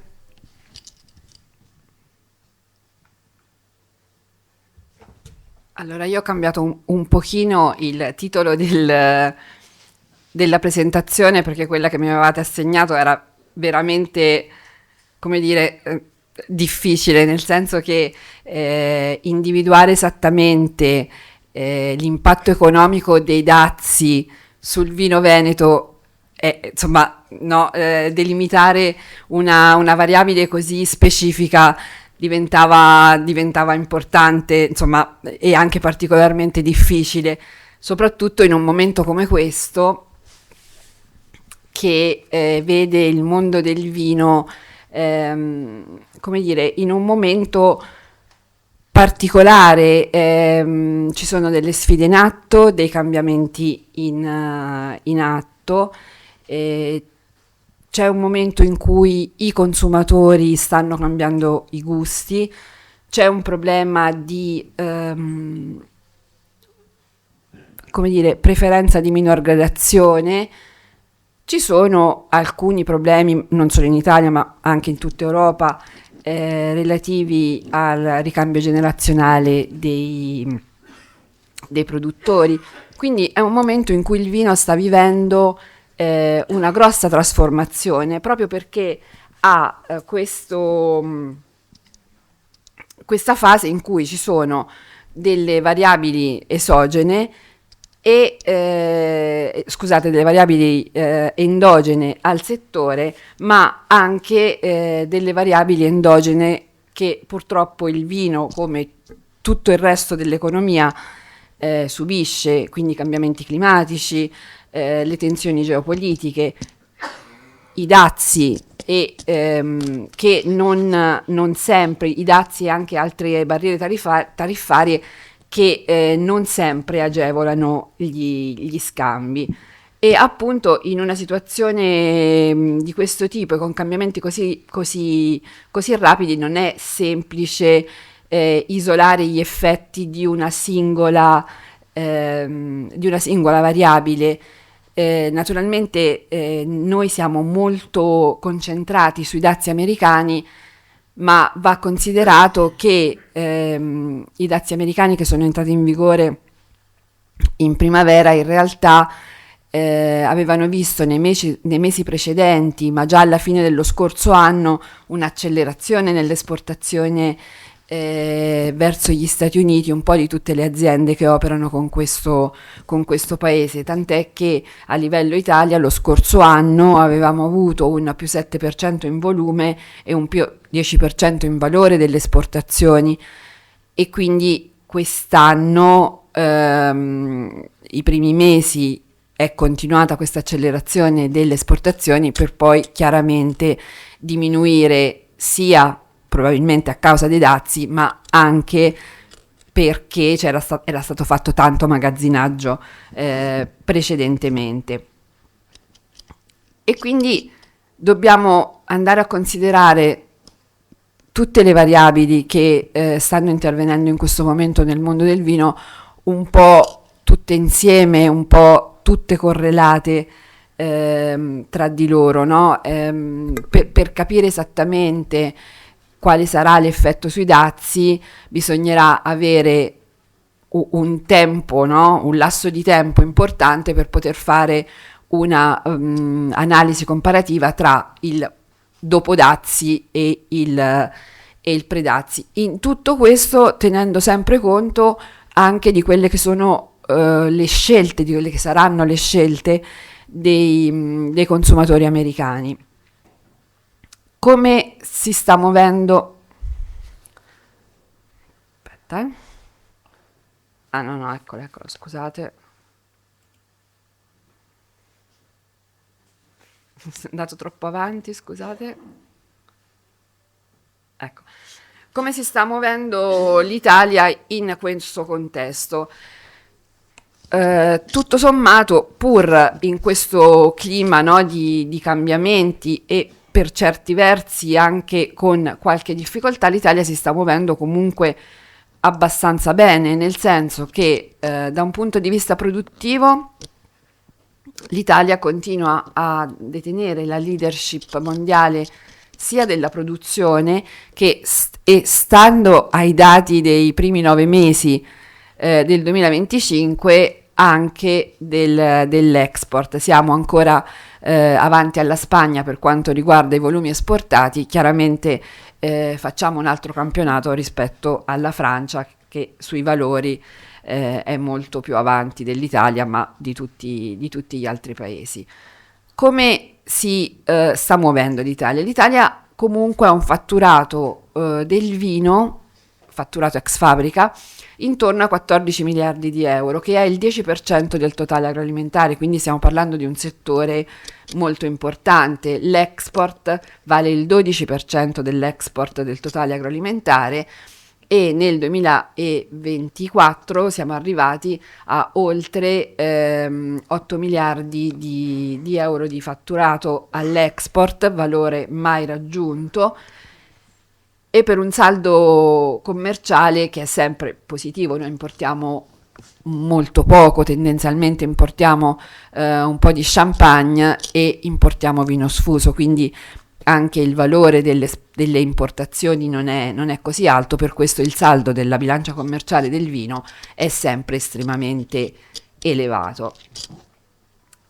E poi continuiamo a parlare di questo patrimonio unico del vino italiano che nel totale conta 681.000 ettari, con una grandissima biodiversità. Noi contiamo da inventario più di 500 vitigni, sia autoctoni che internazionali, e che rendono questo settore il più differenziato del mondo, e questo lo vediamo anche se consideriamo per esempio tutte le nostre DOC, no? Che sono tantissime e all'interno delle quali noi troviamo una vastità che non ritroviamo nei patrimoni vinicoli degli altri paesi. Poi lo vedremo anche per il Veneto. In realtà il Veneto è l'emblema di questo sistema viticolo e vinicolo nazionale. Dicevo, in Italia noi contiamo 530 indicazioni geografiche, 78 di OCG, 333 DOC e 119 IGT, e la produzione, quindi io parlo di produzione imbottigliata, quindi quella che effettivamente viene esitata sui mercati con il marchio DOP-IGP, è un po' più del 50% della produzione totale, mentre quella che potenzialmente potrebbe essere DOC-IGT, quindi quella che noi vediamo da dichiarazioni di produzione, è oltre il 70%, quindi vediamo che in realtà c'è ancora molto margine, no, di miglioramento per le produzioni effettivamente certificate. La produzione. Qui io avevo le stime produttive fatte a settembre da noi come Ismea, da Unione Italiana Vini e a Senology, e avevamo stimato un 47 milioni di ettolitri totali, quindi un più 8% rispetto all'anno precedente, quindi era una variazione stimata abbastanza elevata, ma noi consideriamo sempre che siamo partiti da un 38 milioni di ettolitri nel 2023, poi siamo cresciuti nel 2024 e ulteriormente nel 2025, ma chiaramente certi problemi che c'erano stati in alcune regioni nel 2023 sono ancora lenti dall'essere recuperati totalmente. E quindi devo rivedere le stime sul Veneto, perché noi avevamo stimato in modo forse prudenziale un più 2%, quindi una produzione leggermente al di sotto dei 12 milioni di ettolitri, ma con i dati di oggi ci siamo resi conto che in realtà questa produzione del più 6% porta il Veneto sopra i 12 milioni, mi sembra 12,4 milioni di ettolitri, e per capire la portata di questa regione, cioè non ve la devo spiegare, ma proprio per metterla a confronto anche con dati macro, il Veneto da solo produce più dell'Australia, perché l'Australia mi sembra che l'ultima stima per il 2025 sia qualcosa come 11 milioni e 800 mila ettolitri, quindi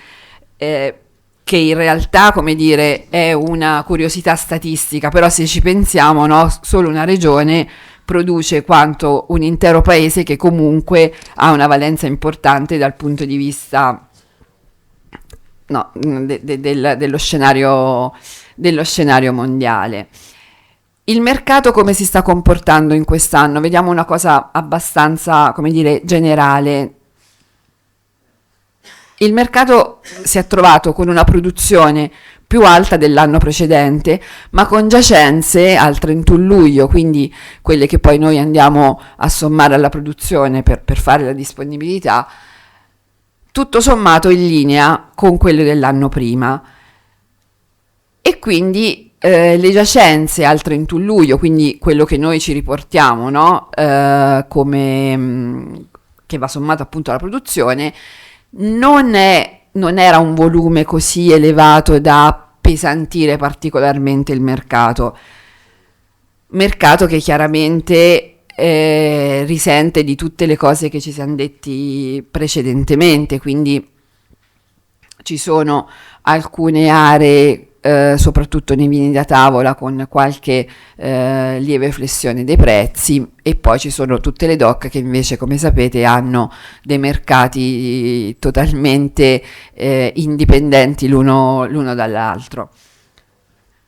Come vedete, questa è una curiosità, che negli ultimi anni è aumentata la quota di DOP nel totale delle giacenze. Perché è aumentata? Sì, un po' perché ci sono state delle problematiche chiaramente in alcune denominazioni, ma in realtà è aumentato perché nel corso degli anni è aumentata la quota di produzione delle DOP.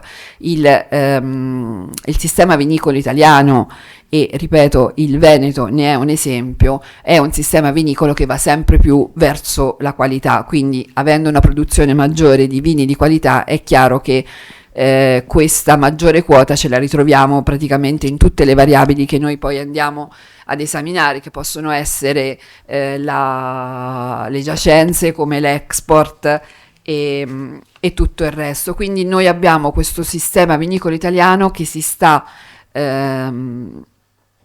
spostando, no, verso produzioni di qualità, che possono essere DOP, IGP, SQNP, però c'è sempre meno vino comune, lo avete visto anche nei vostri dati, no? È vero anche che con una regione come il Veneto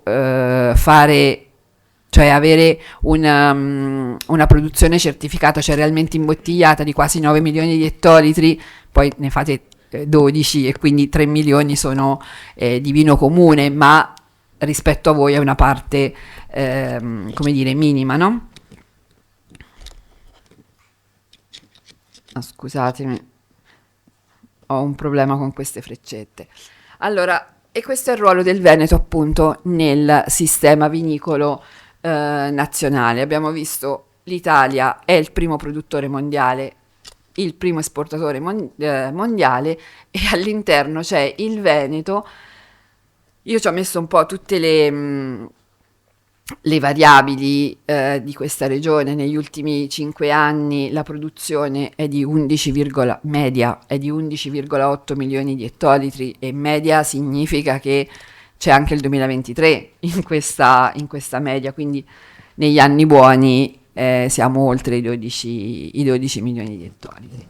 L'export, prima ne parlava la dottoressa Liviero, quando parliamo di export regionale si parla, cioè l'Istat tiene conto delle esportazioni fatte dalle aziende del Veneto, quindi non è detto che tutto quello che viene esportato sia vino veneto, ma semplicemente vino che parte da aziende venete.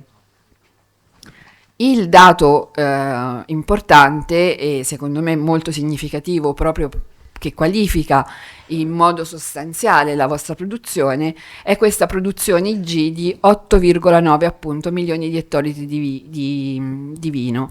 Quando noi facciamo le analisi annuali degli imbottigliamenti dei vini IG, quindi DOP e GP,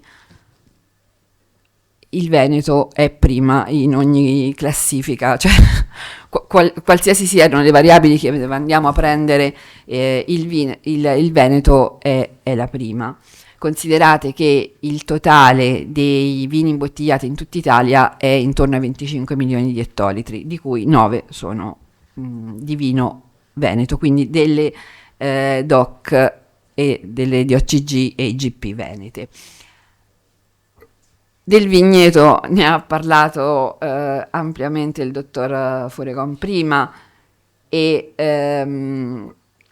appunto 104.000 ettari dal 2000 mi sembra è la prima regione per superficie vitata, avendo superato la Sicilia. C'è stato proprio uno spostamento importante. Prima era la Sicilia con oltre 100.000 ettari, e man mano invece la Sicilia ha diminuito il proprio potenziale viticolo e il Veneto lo ha aumentato, come tutto il nord-est, nel senso l'effetto prosecco si vede chiaramente se noi andiamo a fare le variazioni percentuali delle superfici di Veneto e Friuli. Ad un certo punto si è innescato probabilmente anche il fenomeno delle Venezie.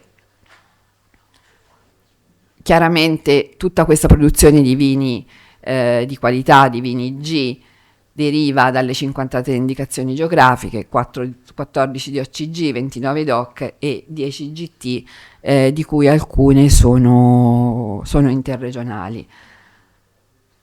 Io ho scritto le principali variabili dove il Veneto è leader nazionale, ma avrei potuto continuare su tutte più o meno eravate i primi, quindi siete la prima regione per superficie, la prima regione produttrice, la prima regione esportatrice. Chiaramente siete la prima regione per valore del vino EG imbottigliato. Noi ogni anno, oltre a mettere insieme i dati degli organismi di certificazione, facciamo anche una stima del valore del prodotto, e quindi partiamo dal vino sfuso, dove sapete Ismea rileva periodicamente i prezzi di quasi tutte le produzioni, e poi facciamo una stima anche dell'imbottigliato, e vedete quanto il Veneto pesi anche qui, no? Cioè su 11,4 miliardi di euro di valore del vino imbottigliato, sempre valore ex fabbrica e non valore al consumo, 4,4 miliardi sono del Veneto. Guardate insomma quanto è evidente il viola della regione Veneto. Tutto questo per dire cosa? Che qualsiasi cosa accada nel settore vino, qualsiasi siano le sollecitazioni, le opportunità, ma anche le problematiche, è evidente che il Veneto ne risente, ma non è detto che poi se c'è un problema come quello dei dazi, perché lo dobbiamo chiamare così, in realtà la risposta sia totalmente negativa, anzi, perché vedremo che tutto sommato il Veneto ha risposto bene anche a questa problematica, soprattutto chiaramente con la parte prosecco, con il mondo prosecco, e lo vedremo tra qualche slide, perché eccola, questo è quello che è successo nel mercato all'export italiano negli ultimi 9 mesi, quindi scusate, nei primi 9 mesi del 2025. E come accennava la dottoressa prima, in Italia c'è stato una riduzione delle esportazioni sia in volume che in valore, ma stiamo parlando di un meno 1% a volume nei primi 9 mesi. E io direi che, tenendo conto di tutte le problematiche anche extra vino, no, che ci sono, è tutto sommato il risultato di un paese abbastanza resiliente, no? Comunque meno 1% in un mercato del vino che è un mercato per certi versi maturo. Noi siamo i primi esportatori, è vero, c'è stato un rallentamento della corsa, ma come dire, tutto sommato accettabile, no? Rispetto anche a delle previsioni che erano state un po' più pessimistiche. E in tutto questo c'è quella parte cerchiata che è quella dei vini DOP, dove rientrano anche i prosecchi, che invece vanno bene da un punto di vista del volume. Quindi quando noi parliamo di vino è chiaro che non possiamo parlare mai, secondo me, di un mercato del vino, proprio perché esistono diverse varietà e tipologie, scusate, e ci sono quindi dei vini che sono in questo momento più apprezzati dai consumatori sia italiani che esteri, tra questi chiaramente le bollicine, e questi stanno trainando il mercato italiano, sia in Italia in realtà che all'estero.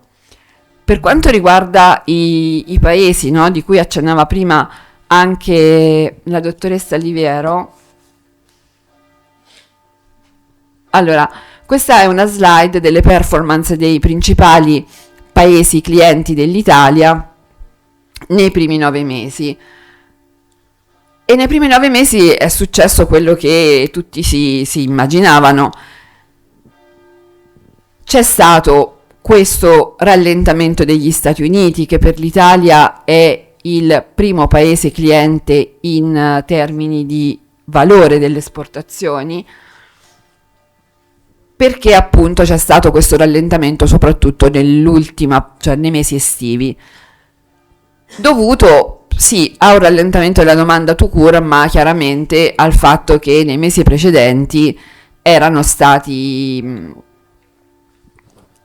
riempiti i magazzini americani, quindi è successo un po' quello che era successo nel 2021, no? Quando c'è stato un sovradimensionamento dei magazzini americani e l'anno dopo c'è stato un po' di frenata sulle esportazioni, e quindi in questo momento sembra che più o meno, insomma, la situazione sia questa qui.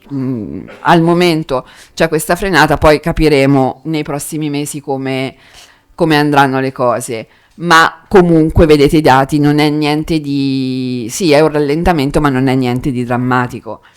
È chiaro che questi sono dati macro, cioè io studio il dato, no, a 15.000 metri, poi magari se scendiamo più nel dettaglio di alcune aziende, alcune avranno avuto dei problemi, altre invece saranno andate benissimo. comunque in linea generale in questi 9 mesi sono state migliori le performance dei paesi UE rispetto all'extra UE.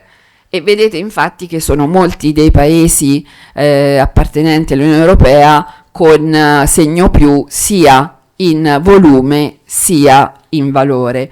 E questo significa che anche se al momento questi paesi hanno delle quote di mercato, cioè delle quote, hanno dei volumi importati dall'Italia non altissimi, comunque sono dei mercati che si stanno aprendo in modo importante, quindi possono essere assolutamente delle opportunità per il vino italiano, perché anche da questo punto di vista è necessario diversificare anche i paesi di destinazione, no? Chiaro che non è facile, chiaro che ci vogliono strategie da parte delle aziende, ci vuole una forza commerciale, insomma è facile dire vai in, poi credo che insomma le aziende su questo debbano lavorarci, però come vedete i risultati anche in paesi che prima avevano delle quote ancora più piccole in realtà sono buoni.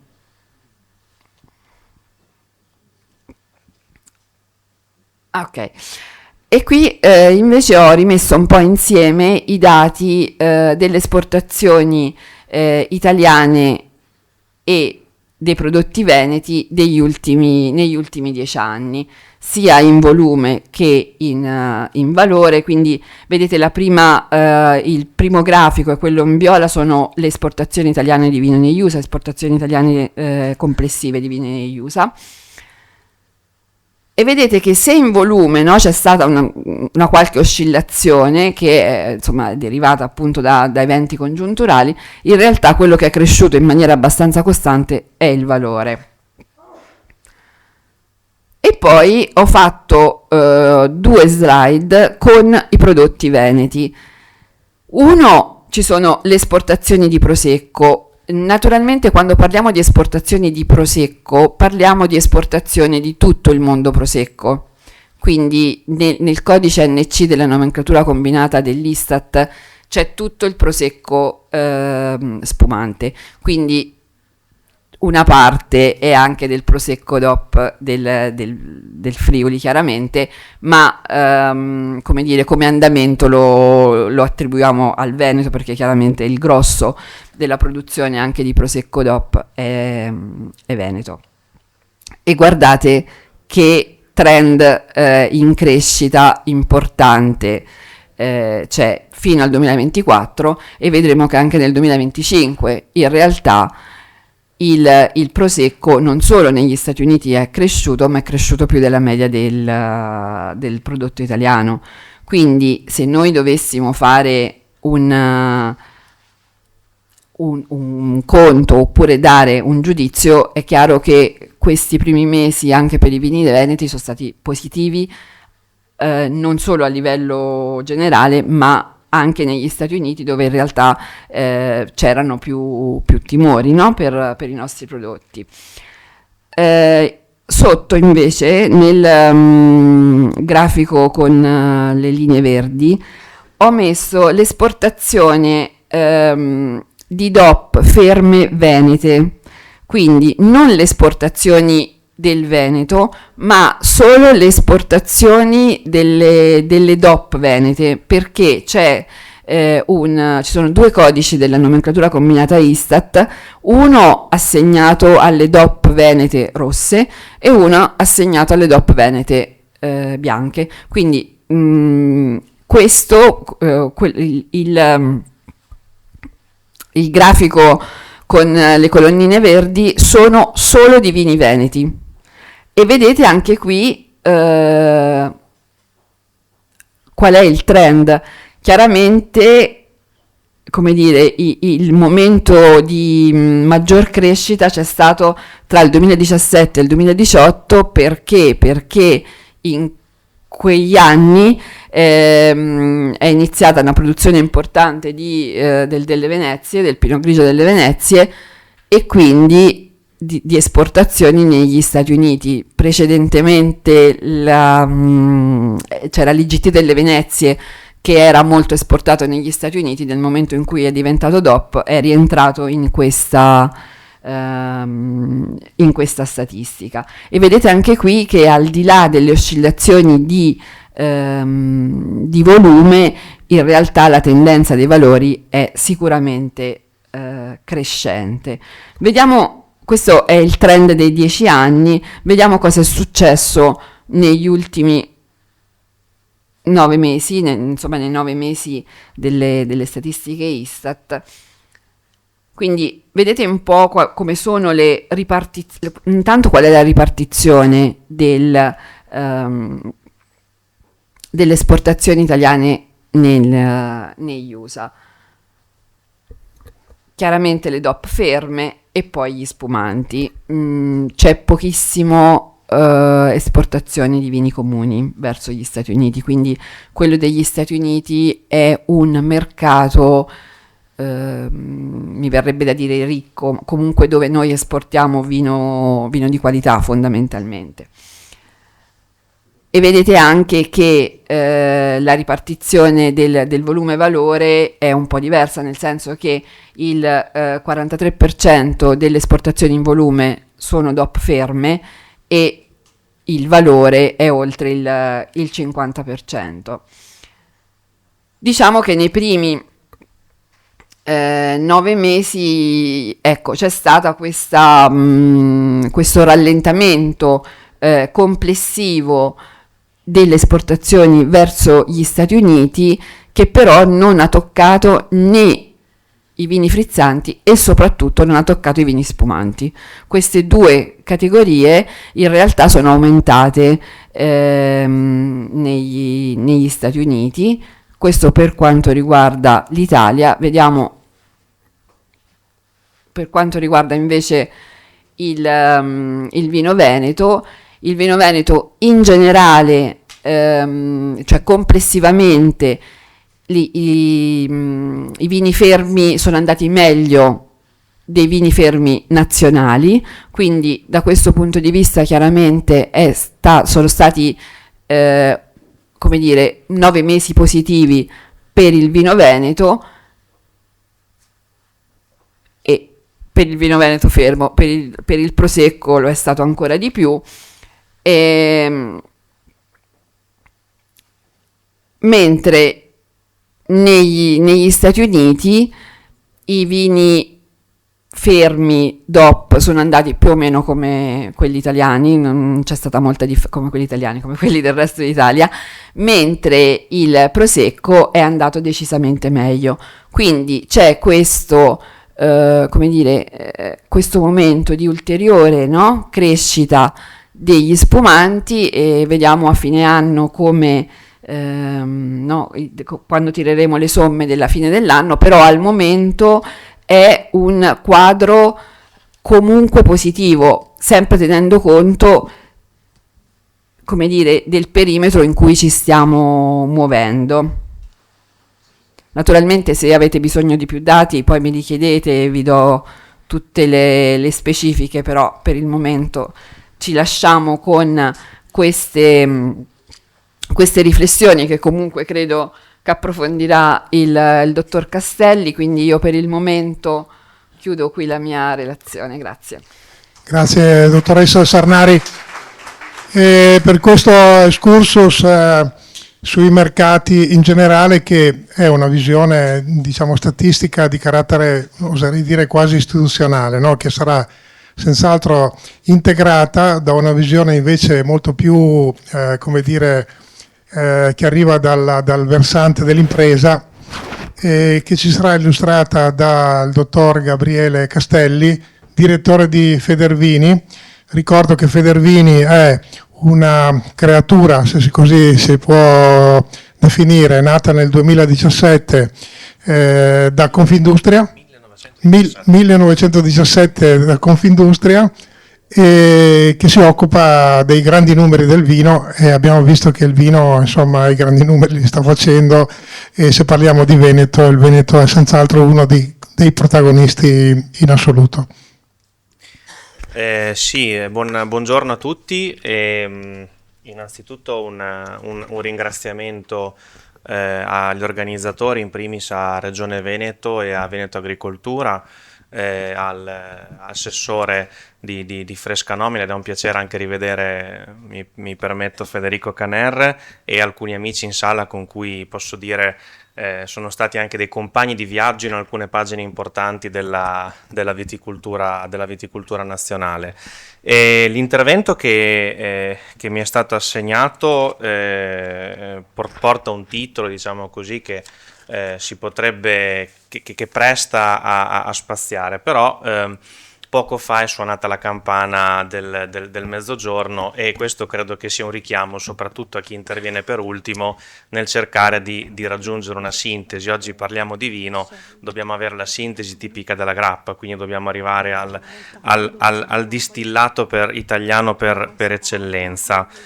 Però rimanendo sul tema, ovvero sulla strategia di riorientamento dei mercati, io mi prenderò la libertà di non seguire in maniera pedissequa la presentazione che avevo preparato per questo motivo, perché voglio arrivare al nocciolo del messaggio che vi vorrei condividere, anche perché le slide sono a disposizione e i dati, più che essere ascoltati, vanno letti e lasciati sedimentare. Partiamo da quella che è una cornice. Prima di parlare di riorientamento, e la domanda che io vorrei fare e con la quale vorrei uscire da questa sala è se di riorientamento ci dobbiamo preoccupare o se il riorientamento le imprese le hanno sempre fatte. La risposta che darò è la seconda, ma per capire la situazione in cui noi siamo andiamo a vedere quello che è il panorama in cui si muovono le imprese vitivinicole italiane e anche le imprese vitivinicole venete. Noi ci muoviamo in una condizione di economia mondiale di crescita assai debole, ed è una crescita assai debole che la vediamo un po' in tutti i luoghi del mondo, sicuramente i principali mercati a cui noi ci rivolgiamo, e una economia mondiale che è stata diciamo così devastata, se possiamo usare questo termine, nel 2025 dalla nuova politica commerciale statunitense, perché se a Vinitaly del 2025 abbiamo inaugurato la fiera con l'annuncio del presidente Trump che avrebbe introdotto un dazio del 20% su tutti i prodotti che provenivano dall'Unione Europea, contestualmente alla politica commerciale verso l'Unione Europea, la presidenza americana ha aperto N capitoli anche rispetto ad altri loro player internazionali. E questo cosa ha fatto? Ha destabilizzato l'economia mondiale, e la prima cosa che cerca un'azienda è quella della stabilità, perché se io ho stabilità riesco a programmare gli investimenti, e se riesco a programmare gli investimenti riesco come azienda a declinare quella che è la mia politica di sviluppo rispetto al prodotto che propongo e rispetto ai miei partner commerciali. Questo ce lo siamo dimenticati completamente, cioè questo mondo che noi conoscevamo è saltato nel corso del 2025. L'annuncio al 20, poi qualche giorno dopo abbiamo avuto la rettifica che non era al 20 ma era al 10%, e poi dopo con l'incontro sul finire di luglio è stata fissata questo cap, se così lo vogliamo chiamare, al 15%. È finito l'ottovolante? No, non è finito. Io lo lascio come riflessione più diciamo così al mondo della politica e dell'istituzione che al mondo delle imprese. A luglio del 2026 scadono i dazi al 25% che erano stati sospesi dall'amministrazione Biden. Se riavvolgiamo un attimo il nastro, la prima amministrazione Trump aveva aperto il confronto con l'Unione Europea sulla querelle Boeing Airbus e sul mercato dell'acciaio e dell'alluminio, da cui era scaturita una guerra incrociata tra Unione Europea e Stati Uniti, dove reciprocamente ci eravamo caricati un 25% di dazi su prodotti iconici di entrambe le sponde. a seguito anche della pandemia e della necessità di restituire alla comunità mondiale una serenità che la pandemia non dava, l'amministrazione Biden e la prima commissione Ursula von der Leyen avevano raggiunto un accordo per cui quel 25% era stato sospeso, non eliminato, e questa sospensione scade a luglio del 2026. Questo diciamo così, è un elemento che dobbiamo tenere in mente quando pensiamo alla nostra relazione con gli Stati Uniti. Come un elemento di timore? No, come un elemento che il mercato statunitense è, lo diceva prima nella relazione la dottoressa Sarnari, il nostro primo player mondiale, è per il settore del vino un mercato che assorbe 2,5 miliardi di euro, ma soprattutto è il mercato da cui noi traiamo ed estraiamo il maggior tasso di marginalità.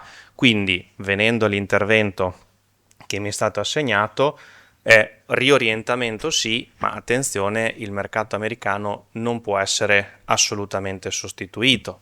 Aggiungo un secondo messaggio: nelle prossime settimane al Parlamento europeo entrerà nel vivo la discussione parlamentare sull'approvare o meno l'accordo che la Presidente von der Leyen e il Presidente Trump hanno raggiunto l'estate scorsa sul 15%, perché è un accordo che formalmente in Europa non è ancora stato approvato, e iniziamo a sentire qualche gruppo parlamentare che inizia a scalciare e inizia a dire però con quello che sentiamo dire sulla Groenlandia, però con quello che è successo in Venezuela, noi non siamo così convinti di votare quell'accordo.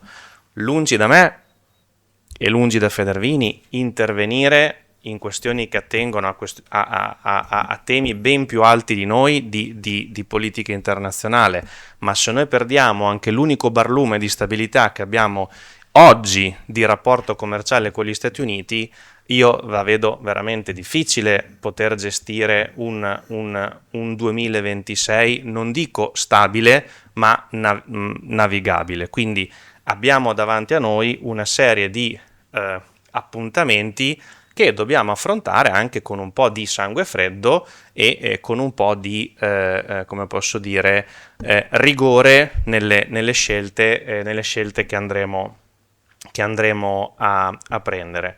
Dicevo che non voglio seguire fedelmente la presentazione che abbiamo presentato, né ripetere dati che sono già stati affrontati dai relatori che mi hanno preceduto. Questa però è una slide che dobbiamo guardare, e cioè quando noi pensiamo a un 2025 dove non abbiamo brillato, oltre a tenere presente che ci muoviamo in un contesto mondiale dove l'economia è comunque ha una crescita flebile un po' in tutti i nostri principali mercati di riferimento. C'è stato lo sconquasso a livello di commercio internazionale data dalla politica tariffaria americana.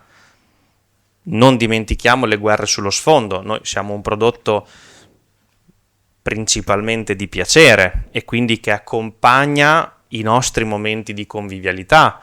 Più il nostro consumatore ama la convivialità, ama il momento di leggerezza, ama il momento della spensieratezza, più il nostro prodotto viene apprezzato e consumato. Pensiamo ad esempio al rimbalzo che i nostri prodotti hanno avuto in uscita dalla pandemia, dove tutti avevano voglia di uscire, dove tutti avevano un maggior desiderio di riconquistare quella convivialità che la pandemia ci aveva portato via. E quindi non possiamo pensare che quello che sta succedendo nel mondo non abbia in una qualche maniera anche un riflesso sulle attitudini al consumo.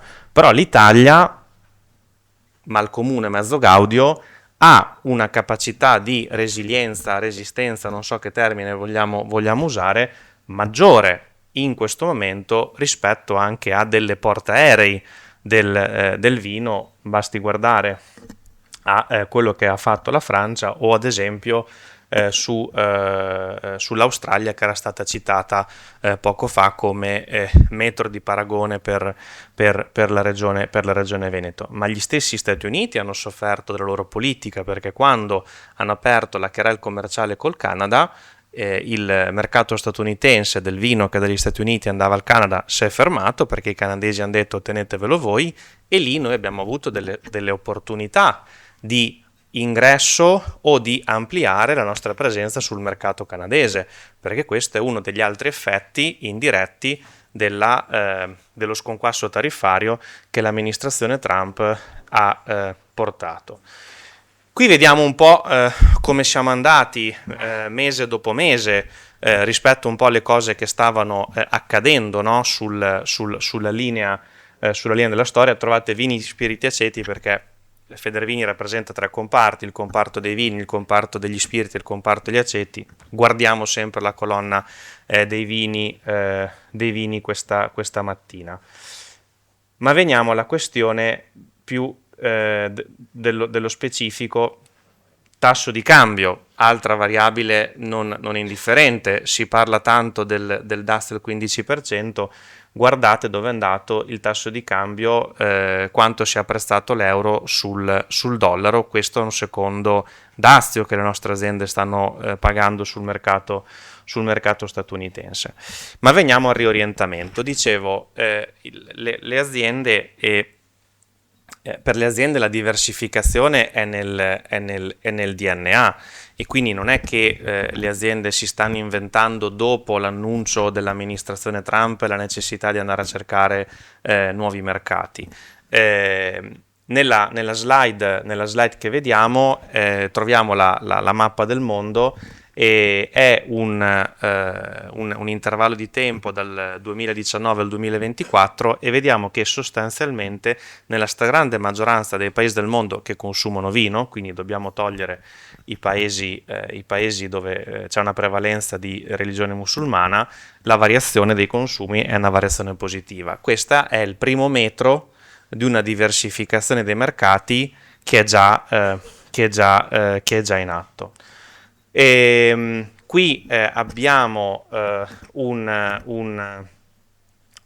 andamento, diciamo così, sui mercati anche non americani dell'export, ma è questa la slide a cui guarderei con un po' più di interesse, dove ancora una volta noi vediamo che le nostre aziende sulla diversificazione già stanno lavorando da tempo, e soprattutto sul fronte di tutto quello che è a est dell'Europa, un est considerato sia se guardiamo dentro l'Unione Europea sia se guardiamo fuori dall'Unione Europea.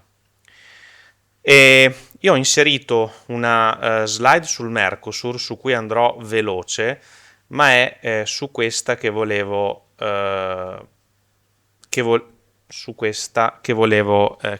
concludere.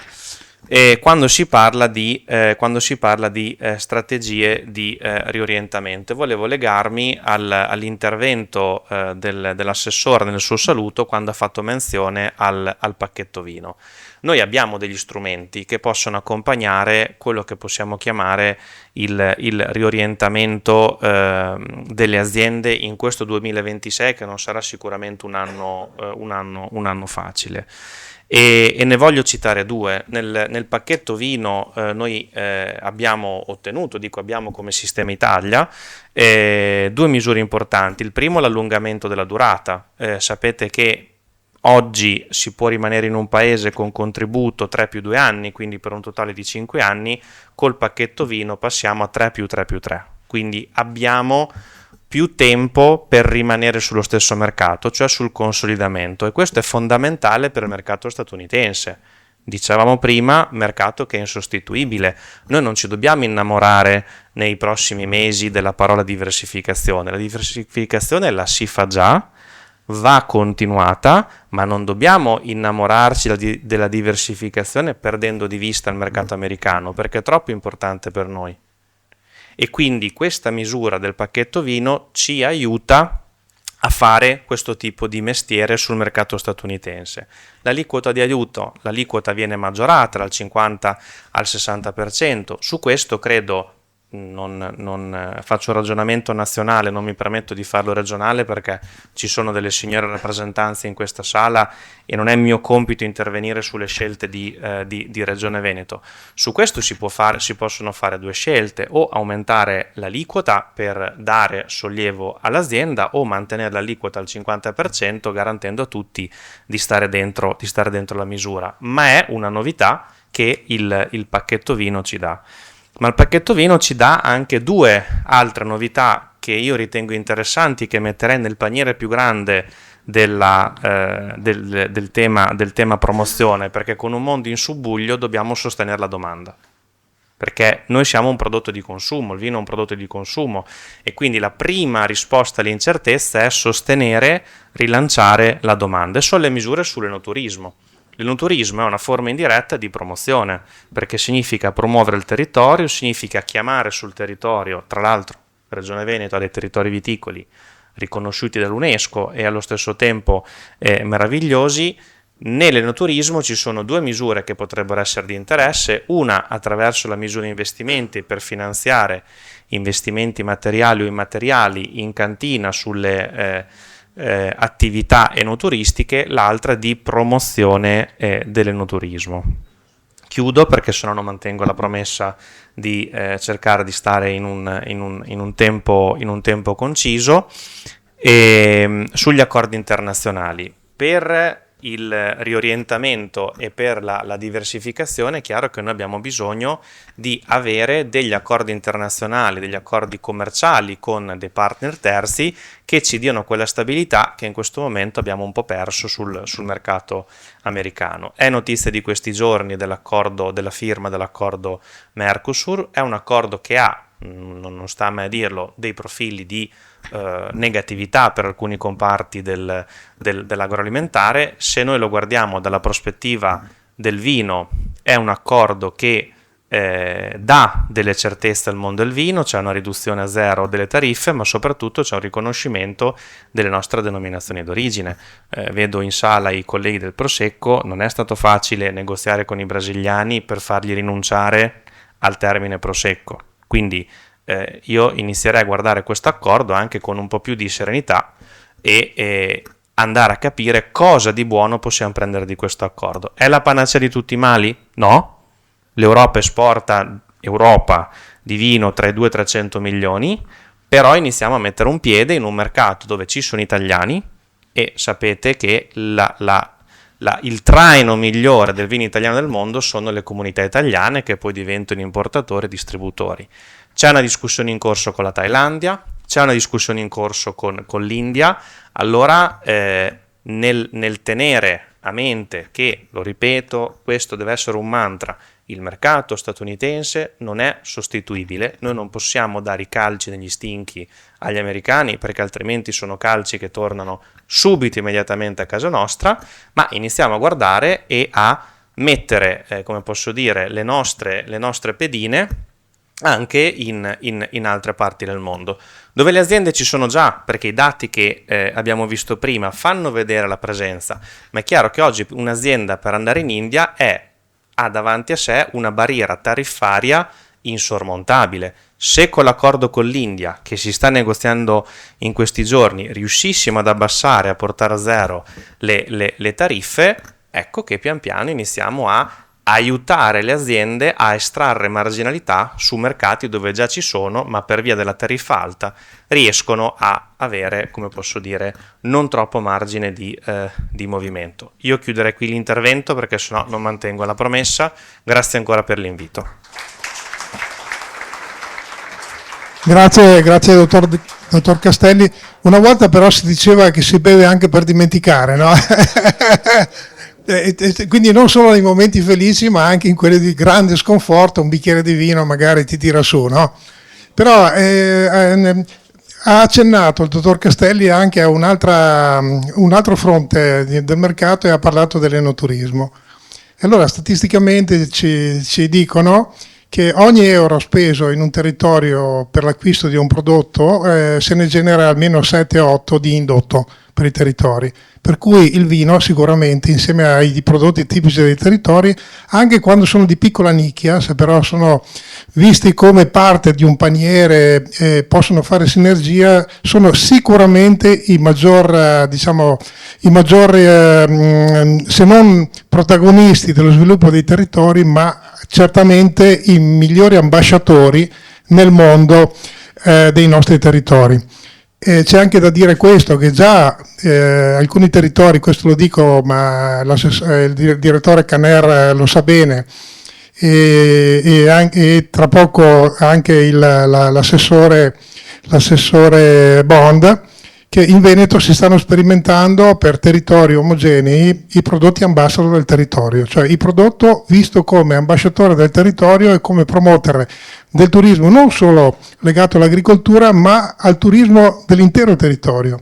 Tra l'altro oggi insomma ci andiamo di lusso, perché avendo la cucina italiana riconosciuta come patrimonio UNESCO, se non approfittiamo di questi input, va bene, non abbiamo capito forse molto, ecco. Ora qualche domanda, qualche richiesta, visto che abbiamo questa bella platea sia istituzionale che anche tecnica a disposizione, a cui rivolgere qualche domanda.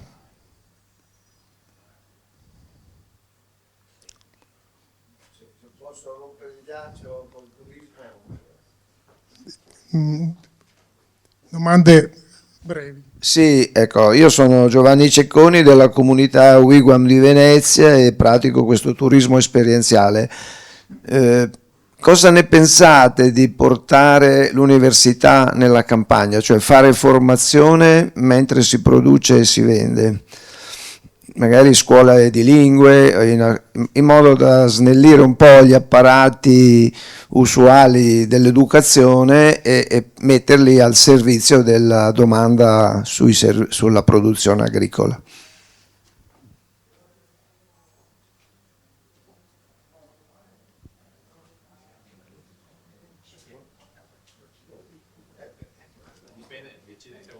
Chi può dare una risposta a Giovanni? Ma allora, domanda da convegno, nel senso che secondo me si dovrebbe organizzare, il primo a rispondere dovrebbe essere chi è esperto di formazione per capire se funziona questo modello. Non è il mio campo, quindi non mi addentro. Io posso portare il punto di vista delle aziende. Non va escluso nulla. Ogni volta che si apre un nuovo filone di attività che coinvolga l'azienda, dobbiamo anche pensare a quali sono le ricadute per l'azienda. Non voglio qui aprire il tema di tutto quello che sono le norme sulla sicurezza del lavoro, ma ogni volta che qualcuno entra in un'azienda c'è una responsabilità importante dell'azienda per le persone che varcano il cancello. Quindi in questo tipo di riflessione, che deve sicuramente partire, se la cosa abbia o meno delle esternalità positive in chiave di formazione, visto che la domanda, se ho capito bene, partiva da quello, teniamo conto che poi quando si entra in un'azienda che sia un vigneto, che sia una cantina, è un luogo di lavoro, ci sono le norme sulla sicurezza del lavoro e lì si entra in un terreno dove l'azienda è tenuta ad osservare un certo rigore. Allora, siccome siamo in una sede universitaria, perché la Corte Benedettina fa parte del complesso dell'Università di Padova, siamo ospiti loro, abbiamo illustri ospiti che rappresentano questo mondo, quindi chiederei al dottor, professor, di poter dire qualcosa a riguardo.